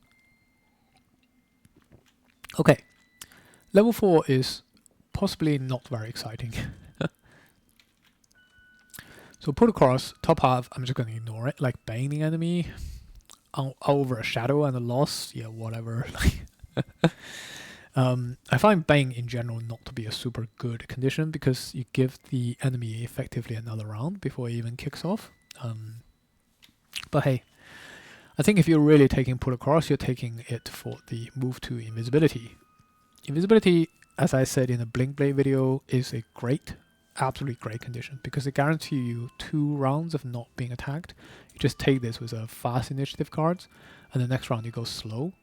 Right, that's basically 2 rounds you're not going to get attacked, and that's great for survivability, especially for a class that's currently lacking on survivability.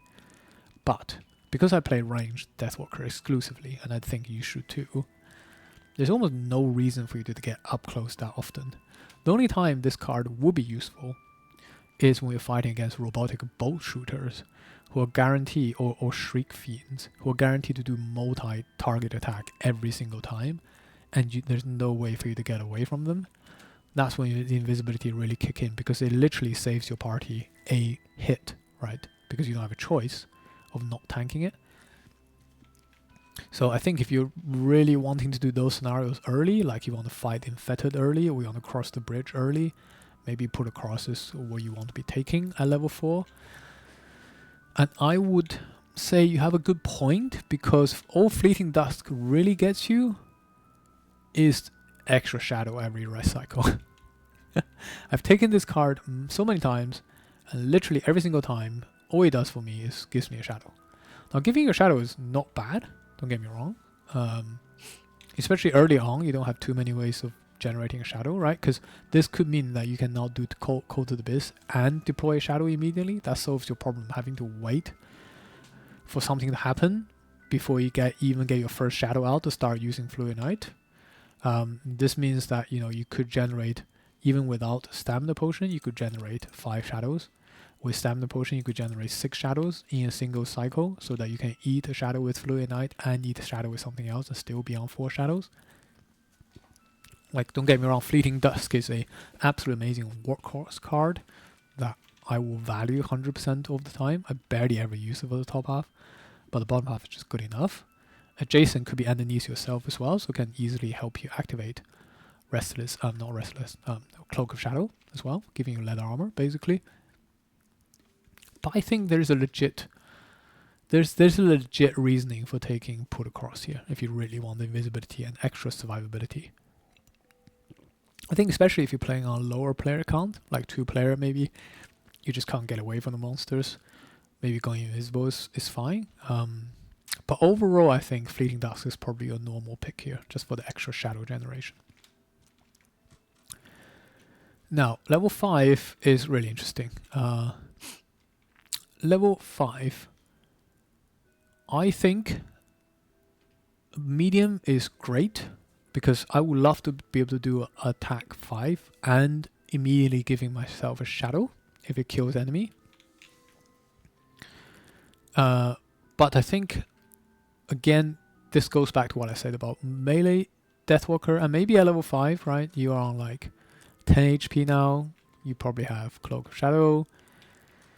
Might be a bit more reasonable to be tanking, but again, I've played melee Deathwalker up to this level, taking cards like Put Across, taking cards like Ritual Sacrifice.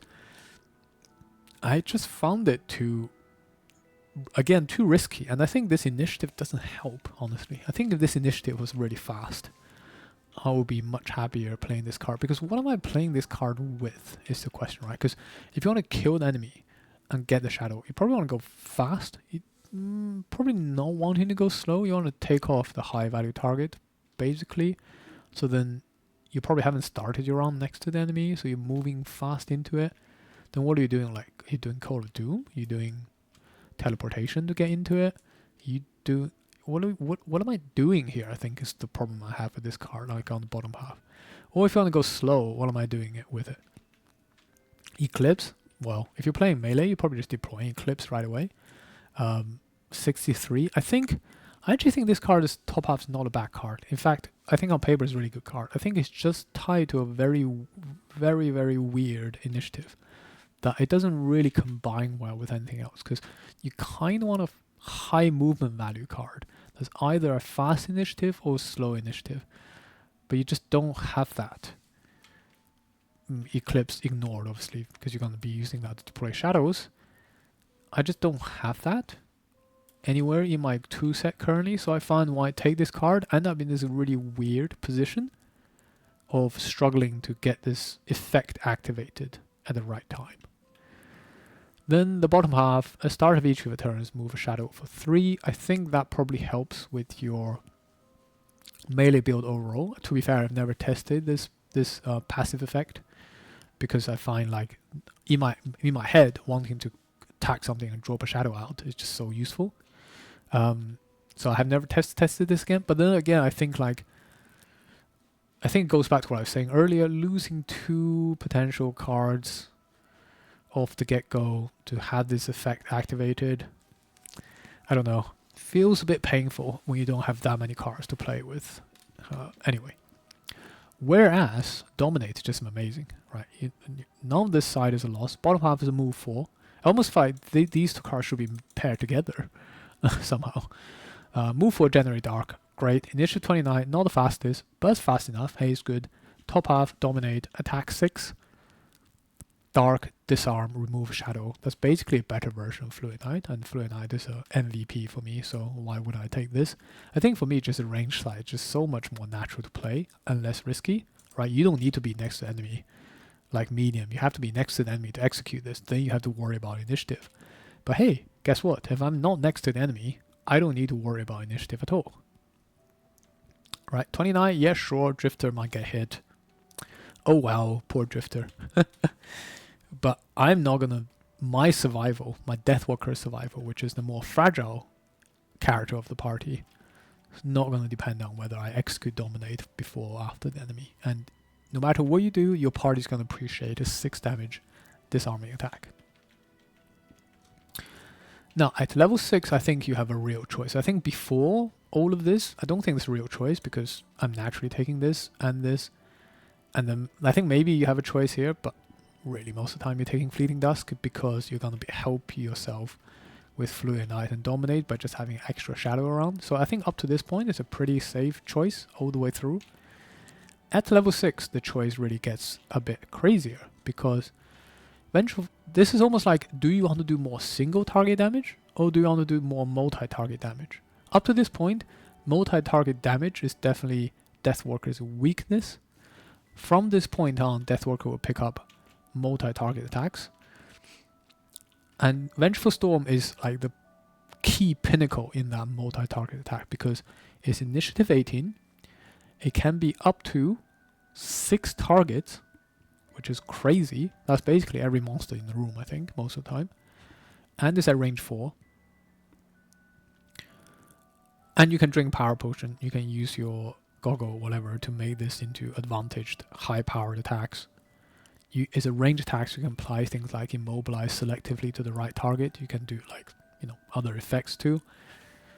And it's flexible, so if you want to just do a single attack, that's fine. You want to do 2 targets, that's fine. You want to do 3 targets, that's fine. Nothing's ever wasted. So this is actually a really, really good way to, from now on, to say, hey, I can help the party deal with the multi-target situation that we have. Do you have a room with a lot of snow imps? Hey, execute Vengeful Storm and wipe them down to a reasonable health for your party to finish. This can also trigger repeatedly, though technically you can, but I've not done that too many times. Coated Abyss, right? You have multiple enemies that's weak, and you have this. You can kill one, generate a shadow, kill another one, generate another shadow, kill another one, generate another shadow. That is a possibility. So you're kind of replacing the shadows you're eating. So you still have to eat the shadow first and then add the shadow. You can't just generate shadow, then eat the shadow, then generate shadow, then eat the shadow. That's not possible. But it can help you in one turn replenish the shadows you've taken. So, how I was earlier saying that Deathwalker is a bit of a dispatcher role. You're playing to your team's strengths and weaknesses. And this card is basically saying, hey, is my team really suffering with multi-targets? Vengeful Storm, bring it. Great. Top half's amazing. Bottom half, also amazing for the exact same reason, because you can use the shadow, you don't remove it, you stun and wound every single target within range 1. That's potentially 4 or 5 monsters. It's a lost card, but it's a lifesaver card at Initiative 18, because Initiative 18 means you'll go mostly faster than everything else that you're using this for. You do need a turn to set this up, but as I said earlier, if you're playing by the rule that you always have a shadow around in the front line, most of the time you should already have a shadow in place that you can execute the bottom half of Vengeful Storm anytime you want. And again, this is a multi-target situation, right? If your party is really bad at dealing with multi-targets, and your party is like, hey, killing it, potentially not an option, because you might be an infinite spawn survive timer type of scenario, which Frosthaven unfortunately has a lot of those. Trigger Vengeful Storm bottom half and buy your party a turn. That's great. Everybody needs a long rest. Use short rest to get this card back. buy your party a turn. Fantastic. I've played with Vengeful Storm multiple times, and I've never been sad picking up this card. Worst case scenario is a attack 3 range 4. Not exciting, but it's fine. Initiative 18 for that is totally fine. The Knight Takes Shape, on the other hand, I think is a great card to double down on the multi-target, on the single target focus theme of the Deathwalker. Let's look at the bottom half first. Firstly, it's initiative 94. So very low, very slow initiative, and we like that for the Deathwalker, because if I'm going to be approaching the enemy, I want to do it slowly. So it says move a shadow up to 3 hexes to an unoccupied hex. So we have to move it to an unoccupied hex. So i.e. there's no figure on top. You can't put it underneath the enemy. Then you can teleport to the hex that you've moved. And then you can then you remove the shadow, get EXP. So it's kind of a conditional shadow removing teleportation. But then you get to do attack 3.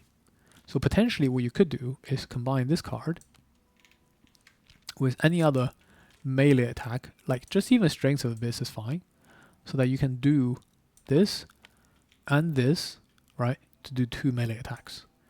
But most of the time when I'm playing the ranged Deathwalker, I actually don't mind doing this with something like just any other range attack, honestly. Like if you do it with Deepening Despair, you can do it on like Initiative 11 or Initiative 94. You can hit a guy for 4, teleport it over because the shadow is already next to the enemy by definition, hit it for another 3. So that's attack 7 altogether. With your modifier next, probably attack 8. And they just, a lot of times you hit enemy for 4, you haven't quite killed it, you wish you killed it, boom, you kill it now with Knight Takes Shape. So yeah, I find the bottom side to be, it doesn't sound very exciting, attack 3, right? But the Vengeful Storm is also just attack 3, worst case scenario. So worst case scenario, this is a single target attack 3. But what it does do is allows you to finish off enemies. It allows you to make your power potion that much more useful, right? Because remember, your power potion applies to all your attack this round. This would be attack 4, effectively, if you're drinking it. So then that bolsters things like that. Top half, sometimes useful, sometimes not really. I think the problem because you need 2 shadows to be adjacent to you when you summon, and I often find I don't just don't have two shadows adjacent to me. But if you do summon it, it is a reusable summon, so good. It has leather armor, great. Kind of plays into your curse theme. I think this summon is probably slightly more useful if you have multiple cursing allies in your party, like another Bone Shaper that's also cursing with you. Then having leather armor means this summon gets to survive a bit more. Because I think if this summon only survives 1 hit, it's not really worth it. Because its attack is only just 3. Like if this was attack 5, then I can see it. Okay, well maybe 1 hit is fine for it to die, right? Because you do a 5 damage attack. Then it's kind of like shoving a Fluid Knight into a summon. But it's just attack 3, so I think if it can't survive 1 hit, and 5 hit point at high levels,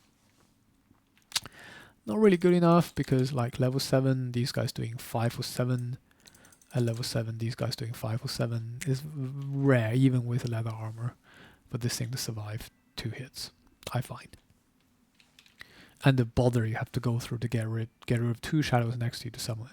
Yeah, I think if you're taking Knight Takes Shape, you're taking it for the bottom half. But both of these cards, I think, are very good choices for level 6. It just depends on, hey, what does your party need right now? Level 7. Now, Hungry Grasps, I think, is just a no-brainer. Because this card doesn't look that good on paper, but it's actually enormously amazing. So I'm going to take this card to the tiles to show you what I mean. So, if you have enemy, remember, so how this works is you select 2 shadows on the map. Maybe these are your 2 shadows. And then you say each shadow does attack 3, range 2, pull 2, perform each attack as if you're occupying the hex within the shadow. So what you could do is you can do 2 shadows against a single target. This guy would do attack 3, range 2, pull this guy in, assuming this guy survived, and then the next shadow can do it again. So you can see you can potentially drag enemy through 1, 2, 3, 4 hexes in a single round whilst doing 2 attacks against it. That's pretty cool. What's even cooler is you can combine it with the Knight Takes Shape. Because you're dragging the enemy towards your shadow, you're inevitably gonna drag the enemy next to, assuming the enemy survives, of course, next to one of your shadows. So maybe it's like this, right? And then you can just teleport to this shadow and does another attack 3. So that would be 3 attacks of 3, which is like Blink Blade level attacks, right? And with Power Potion, with Goggle and everything, this could become a very, very powerful attack. So I think, like, on paper, 2 attacks of 3 doesn't really, not very exciting for level 7 maybe, but it's actually way more interesting than you think it is. Of course, you can also spread the damage against 2 targets. You know, if you have 2 enemies you want to finish off, there we go, you got 2 targets here. You can do 2 attacks. The 2 shadows don't need to be next to each other or anything, unlike with cards like Deepening Despair.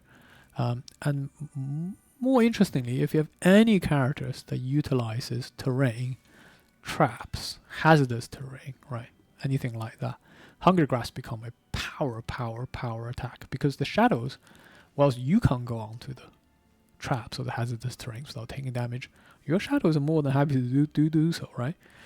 And assuming your shadow is sitting on top of a trap, right, imagine this hex is a trap. You can move this shadow onto this trap, put enemy in, do a 3 damage, and drag it in for like potentially 6-7 damage. Who knows? Many opportunities for the top half of this card, and Initiative 25 is pretty good. Bottom half, I don't know who it's for. I never played this card. Even when I need to heal, I think, yes, potentially this is a lot of healing. It is range 1, unfortunately. I think maybe this was range 2 or 3. This will get more play. Like I said earlier, I do have a rule of thumb of placing my shadow very close to my frontline allies, so most of the time that's not really the restriction. It's just I find it's too difficult to give up the top half of this card. The top half is just so good. So yeah, I rarely ever play the bottom half unless I want 2 EXP for my Deathwalker. Level 7, the other option will be Proliferation of the Abyss. Now I think this might be a card you pick up. You know, if your team is quite fragile overall, like you don't really have a frontliner, the top half gives you ability to tank and place a shadow, so the top half's kind of shadow neutral. I just wish this top half was on the bottom half, because I just find most of the time with my top half, I mean, if I get to choose to do Hungry Grasps or Dominate, why would I do this? It's just a bit silly, right? So yeah, I don't really understand why this would be on the top half.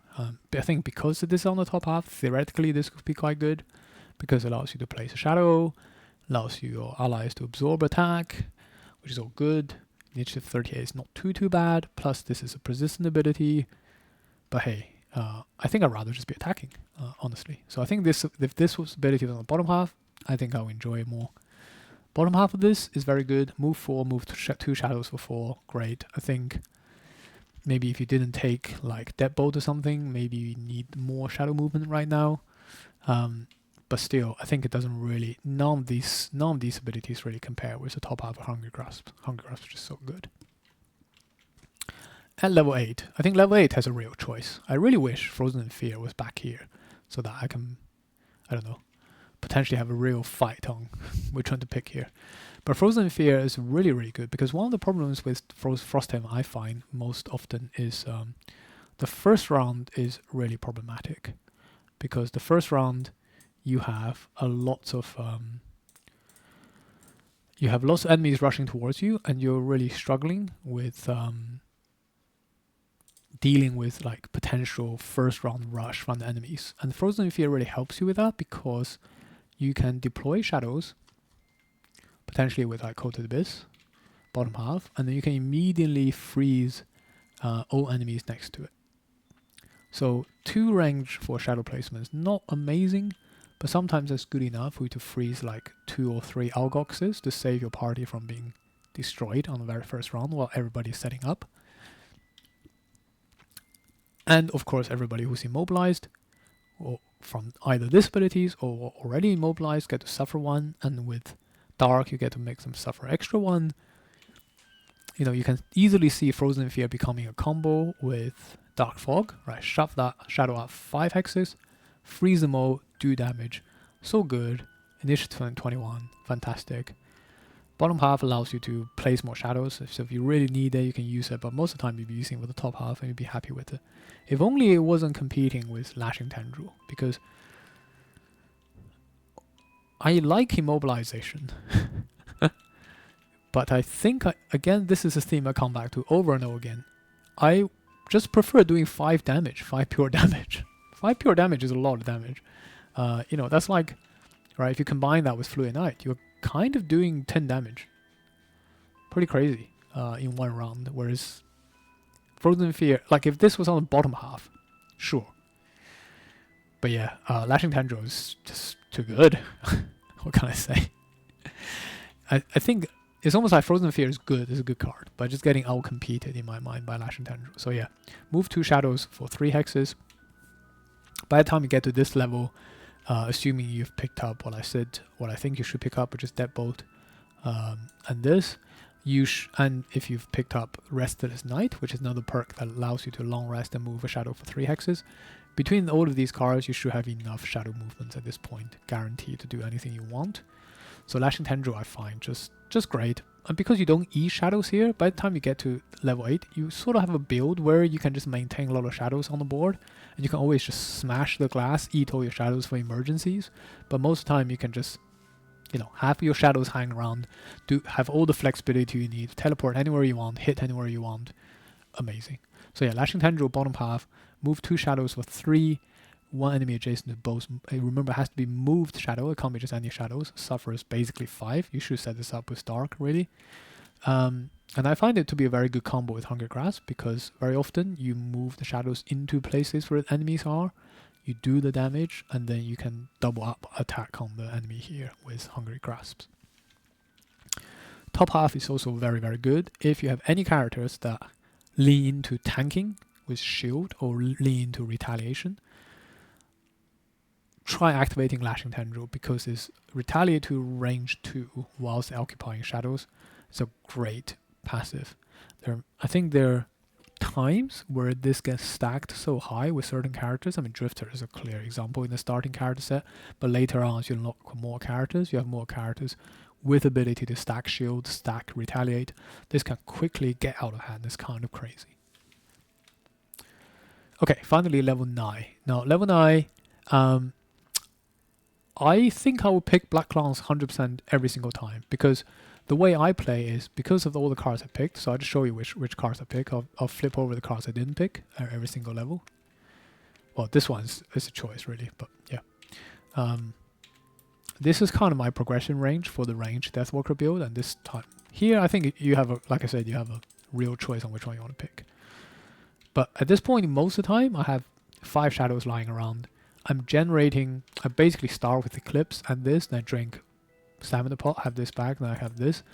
And I basically generate 2 shadows every rest cycles, and I eat 2 shadows every rest cycle. That's kind of how it works. So you always have 5 shadows lying around at this point.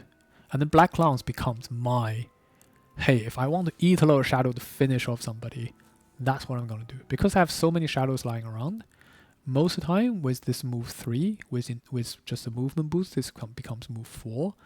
I can typically remove 1 or 2 shadows quite easily, especially given most of the time I'll have at least a shadow underneath me, right? So that, you know, you're probably in this situation, you have a shadow underneath you for the cloak shadow, enemy's probably here, and you probably have another shadow just like here.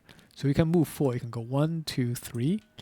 Even without the initial movement boost, you can go 1, 2, 3. But like if you really need to go like 1, 2, 3, 4 with a movement boost, you can. You can eat 2 shadows like this. And then this becomes attack 10. Wow. Right. Attack 10 will most of the time be good enough for a big hit on the enemy. Yeah, I mean, nothing more to say about this card than just great. Because at this point, I often find I have loads of shadows lying around. Bottom half of this card is also fantastic. It's a dark generator, so it helps power things like Lashing Tendril at this level. With movement boots, this could be move 5, and all enemy move through gain curse. We can't curse the same enemy multiple times, but even if you just jump over like 2 enemies, adding 2 more curses in the deck, hey, that's really, really good on this level. So initiative 16 as well, even if you're just playing for the initiative, for the movement bottom half and doing something top, just great. The other card, level 9, when your time comes. I've tried this card before. It is powerful, to be fair, because very often at this level, your party can just focus on an enemy. And this is kind of like you want to pick the weakest enemy in your crowd and then make that guy explode, and everybody suffers 4. So, and you also obviously get to attack 2 and do a curse as well and generate dark. So everything about this top half is good. I just wish it wasn't competing against Black Clown. So this is more of AoE focus, whereas it's a bit like here, right? This is more AoE, this is more single target, this is more single target, this is more AoE. I just find personally between the two options, if I were to pick one AoE option and one single target option, I think I prefer this. Alternatively, I think it's very valuable to double down on the single target, because what you could do is you can do like move a shadow somewhere, teleport to it, you can move a shadow somewhere, teleport to it, attack 3, then you can move 3 and attack 4. So even if you don't eat any other shadow with this combo, you can easily do it this would be attack 7 on initiative 16 or 94. Very, very good combo. But if I were to take AoE option, I think I'd rather take Vengeful Storm and take Black Lance rather than the other way around. I think this is just much weaker. So I think there's a lot of synergy for Black Lance with a lot of the other cards. And I think if you want AoE option, Vengeful Storm often is just pretty good enough. Versus this is just a bit more gimmicky. And you also need enemies next to it. Albeit it's pure damage, right? Where this is attack 3, non-pure damage, where this is just explosion for 4. But like, think about it, it's not good against boss. It's not, yeah, it's just sometimes it's not good enough, because you still need to accelerate the attack on the single target. You're kind of asking your team to contribute there, and at this level, you kind of just want to nuke the enemy by yourself if possible. So yeah, I find the top half of this to be good. It's just not good enough at level 9. Bottom half, yeah, so it's kind of like a Cult of the Abyss, but you just need dark in addition to it. I don't know. I don't think I've ever played the bottom half of this ability. I just don't ever see the need to. Like, if I'm playing a level 9 card, I don't really want to just simply replicate the level 1 ability that I already have access to. And most of the time on high difficulty level, I would much rather just open the Eclipse and use this as a renewable shadow generator. So I don't know. I don't like when your time comes, so most of the time I take Black Lance. So I'm going to briefly talk about the high tempo, low tempo opening. Like I said earlier, I find Deathwalker to be a sequencer, especially level 1. I think level 1, my biggest struggle learning the class is learning the sequencing of the cards. So I'm going to show you what I like to do. It's a bit of a reference, I guess. Obviously, you don't have to do this every single time. So low tempo means, hey, enemy's far away, we have time to set up. So most often I open with Cult of the Abyss, and I power a dark with Call of Doom to maneuver myself into a position. So next round, I can go very quickly on initiative 14 and execute Force of Spirit. You know, this is probably just executed for the basic move 2 at initiative 14 to allow me to do double attack, and hopefully I can tag enemy. And hopefully I'll coordinate with my team here to say, look, I'm going to go fast, do some damage to a guy, tag that guy. Can you guys please focus on that guy and let's kill it? Next turn, hopefully I've stepped back 2 hexes with Anger of the Dead.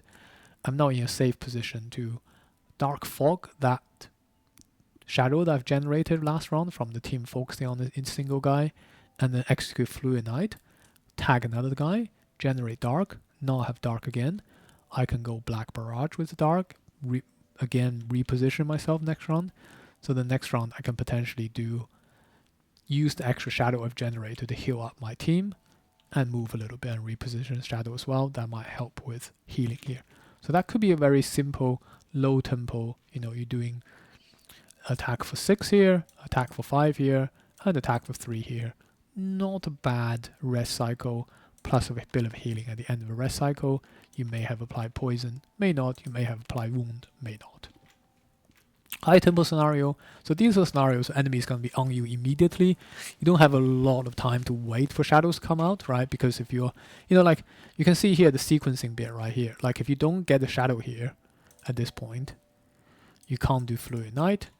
Then you have to like bring up maybe this up earlier to wait for another round before you do Fluid Night. Then it gets a bit problematic, right? Then you are not really outputting that much damage, because with most Frosthaven scenarios, you want to output the damage in the first half of your rest cycle and do the healing in the second half of your rest cycle. So here, right, you're doing a 6 damage, a 5 damage, and a 3. So you can see your damage is dropping off. Whereas if you don't get this shadow, then you become 6 and 3, or maybe 6 heal 2 and then 3. It just becomes quite messy, right? Whereas here, this is like a guaranteed way for you to generate high damage off the get-go by deploying Eclipse immediately at high initiative. Hopefully you can wound enemy here, so you might be able to do 3 damage even here on the first round. Then next round with the Dark, you can teleport to a shadow that you've placed earlier. Hopefully that guarantees you to do this 6 damage attack with the Dark. Again, at slow initiative, you don't want to go too fast.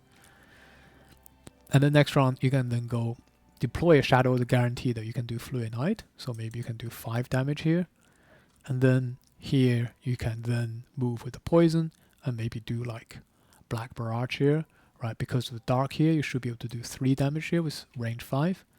And then finally, you can finish off the turn. Right now, you should have 3 shadows from here, 1 extra shadow from here. So you have 4 shadows. You've eaten 1, so you have 3 shadows, so that you can potentially then do another attack 3 or attack 4. So this is more of a high tempo situation where you need just like constant damage output to help your team kill the incoming enemies and potentially survive a number of rounds.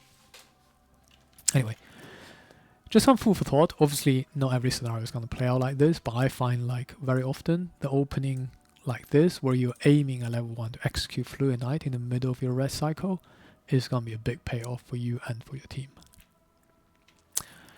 Okay, so what's left to talk about? Let's have a quick look at attack modifier deck. I've talked a little bit about it already. Typically, I like to take the remove -2 and -1 first, just because I don't like them.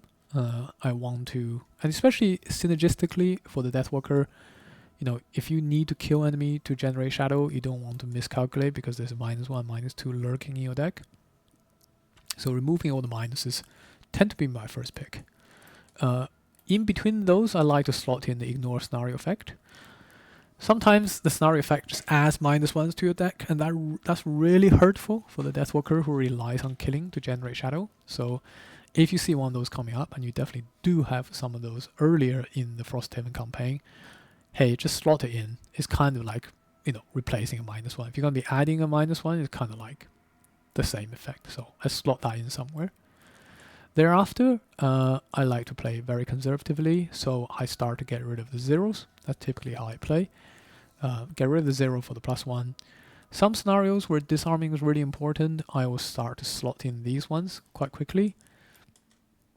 So yeah, it's just 2 ticks for 2 disarms and they're rolling, so it doesn't really add to your deck size. So you can see all of up to here, I'm not really adding anything to my deck size, because I don't, if I'm adding curses and disarms, I kind of want to fish it out quickly. I don't want to make my deck too big with these +2s.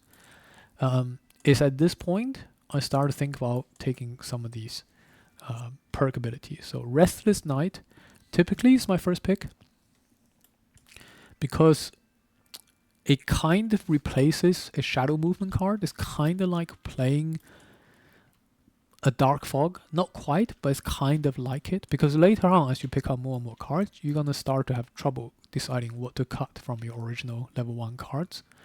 And if you can cut Dark Fog, because Dark Fog you're really only taking for the bottom half. If you can cut that card, you're kind of freeing yourself up to take a more powerful attacking card. And taking this perk basically allows you to cut it, because by replacing this card with this perk, assuming you're long resting, you are just losing 2 hexes of movement on a single shadow every rest cycle, and that's acceptable most of the time. So yeah, I like to take this early, because typically I like to long rest as a Deathwalker, And yeah, having that replacing this card just gives you more attacking options. Next, I typically like to take Cloak of Shadow. I wouldn't take this higher than any of these ones, but if you're in a situation where you have some imminent, unavoidable tanking coming up, Cloak Shadow is very good because you can just activate it immediately with Eclipse or with Cold Abyss bottom half. Either way, you should have it. So yeah, that's pretty amazing. Cloak of Shadow. Don't discount it, especially if you're cursing enemies a lot, but I think I talked about that already. Haunting Dreams, I occasionally take this, sometimes I ignore it altogether, simply because normally when you're playing Deathwalker, it will be your starting character, and you don't get to choose everything in this perk sheet. Right, so if you really have to like drop off 3 perks or something, 4 perks or something, probably Haunting Dream is the least impactful one of the lot, because you're not going to be short resting all the time, whereas you want to be long resting most of the time. And sometimes when you short rest, you just don't have Dark because it's been taken by those pesky imps for their multi-target attacks. And again, Dark is a bit of an interesting element because you have another player potentially in your party called the Bone Shaper, who also likes to use the Dark. So sometimes when I'm playing with Bone Shaper, I especially will not take this perk because I find that 2 of us are competing for Dark all the time already, and having this perk just makes it even more restrictive on what can happen. So yeah, Haunting Dreams, I think it is very good if you can use it all the time, but you probably don't want to be short resting all the time, so that makes this slightly less valuable. Now onto the other perks. +2 at Generating Dark is obviously just fine. I wish I didn't have to increase my deck size because I quite like a small deck size, but hey, I will take these. These ones I find less useful, again because most of my attacks do not require line of sight. So because these ones actually require line of sight because there's a target ally. So I need to be able to see my ally to execute this.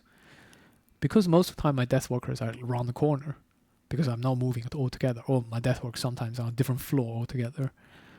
When I draw these and then I have no allies next to me that I can heal, just means this is going to the waste. So even though it is rolling modifier, I tend not to like picking these up. So I think if it was between Haunting Dream or these, I'd rather pick Haunting Dream. But unfortunately, that's most of the time not a choice for me anyway, because I just don't get through all the perk sheet because I'm a level 1 starting character. But overall, the attack modifier deck is very good. I like it a lot. It's not as amazing as Blink Blades, but it's up there. It's just amazing. Okay, Masteries then. Let's have a quick look at Masteries. I think place or remove at least 1 shadow each round is very easy. You have many abilities here to do that with. You can remember it's place or remove, so it doesn't absolutely need to be like I have to place a shadow every round, I have to eat a shadow every round. You can just eat 1 shadow every round. Eat a shadow, place a shadow, eat a shadow, place a shadow, and that kind of falls into your natural rhythm anyway, but you do want to do this on a shorter scenario so that you don't have to do this. You don't have to be so restrictive. In particular, be careful about long resting, because typically when you're long resting, you're not placing or removing a shadow. So yeah, you're probably going to be short resting throughout the entire scenario if you're going to be doing this. The top one I think is really hard actually. Removing 7 shadows in 1 round actually requires you to basically pick up certain cards. In particular with this card pickup, I actually find it very hard to do. So you can see in my current campaign I haven't done it yet. Because it's quite hard, right? So if you have 5 shadows already on the board, that means you have to place at least a shadow, I think, to remove a shadow. So if you place a shadow, you still have 5, then you've eaten 1 shadow. And then even if you then eat all 5 shadows, you've only eaten 6 shadows, and you still have to take another shadow to bring it up to 7.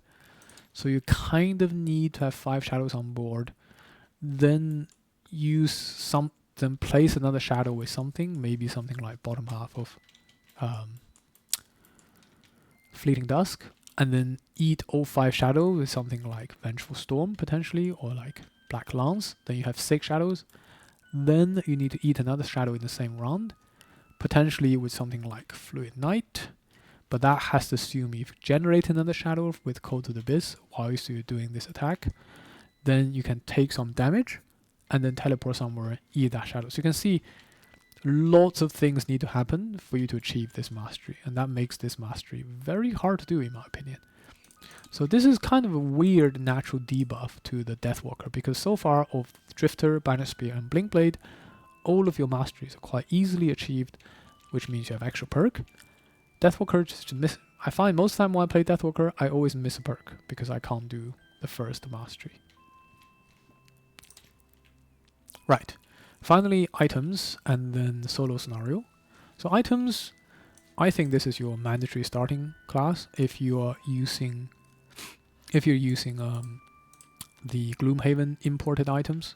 I think this just has such natural synergy with Deathwalker, giving you initiative 99 for the purpose of enemy focusing. You really don't want to be targeted, and sometimes you do want to be close to enemies, like when using Strength of the Abyss or Forceful Spirits. I almost think if you're playing the melee build, this is a mandatory card. I can't imagine how you would play the melee build without Fleet-Bitten Shore. Weighted Net is just amazing, and it's a natural complement because 20 gold into 10 gold, you really don't have any other combo in the starting item that allows you to do this. Giving you range attack, immobilize. Fantastic. What's not to like here? So perfect items set, I think, for the Deathwalker. As you go up in level, Deathwalker doesn't really need too many items to be effective. I would say in the first merchant cycle, you definitely want to pick up the boost of speed.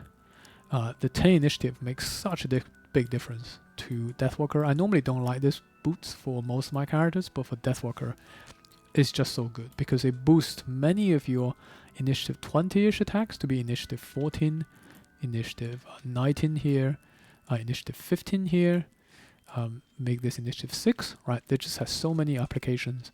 The boost of speed is just amazing, especially on higher difficulties where you have to play a bit more conservatively. I say that in my current campaign, I haven't taken this because I think I missed the first opportunity to buy this, so yeah, that was my bad. Spyglass, easy, single metal, give you advantage attack. Because you do so many single target big attacks like this, you don't want to be missing. So Fluid Knight into Spyglass. Hey, easy peasy, guaranteed 5-6 damage there. And then finally, solo scenarios. Solo scenario for the Deathwalker on +3 is extremely hard. I've done it once on a very, very high level Deathwalker with very, very high prosperity items. I haven't done it in my current campaign. It is very hard. You are basically facing off against a horde of imps and night demons, and good luck with that. I think the ability to create some obstacles really help in that scenario, but you're gonna have to deploy both of these cards off the get-go and then do your darn hardest to fight against RNG there, because it can go really bad really, really quickly. So I haven't done it yet, but hopefully one day I will do it. And the reward item you get is absolutely worth it. It solves one of your biggest problems, which is earlier on shadow generation. The funny thing with it is when you are later on your level, because when you play +3, you can't really do that scenario until you're a higher level. On a higher level, that item isn't as good as you think it is, because you already have pretty good shadow neutrality. You know, you're not eating enough shadows unless you absolutely... I mean, it does power like Black Clouds, but yeah, it's kind of funny that it's the item I want early, but I can't do the scenario early on +3 difficulty. So anyway, there it is. So what do I think about Deathwalker? I think Deathwalker is a great class. I think you don't need to think very hard for this class to be effective, but you do need to have a good head for sequencing your cards. So planning ahead and learning your cards and planning ahead first. It's almost actually really good if you're playing the class for the first time to have a plan first and then try to stick to the plan. It's kind of funny that, you know, very flexible in that sense, but yeah, most of the time, follow the plan, execute the sequences, power your attacks with the relevant element, and you'll be very effective. Don't play the melee Deathwalker, please. It's a bit of a disaster, I think. Stay in the corner, shoot enemy from afar. Hey, because you're the only person in the party who can do that, right? And don't forget to abuse your portal, because your portal is ridiculously good. So there it is. Another thoughts and analysis on the Deathwalker. I probably will do the other two starting classes. I haven't obviously got any footage of me playing them. I'm playing the Geminate with my brother on the digital. So I guess when I get to a suitably high level with enough footage to showcase the class, I'll probably do a similar guide. But my next one's probably going to be some of the more recently unlocked classes on my tabletop campaign, so look out for that. Anyway, thank you for watching once again, and I'll see you guys next time.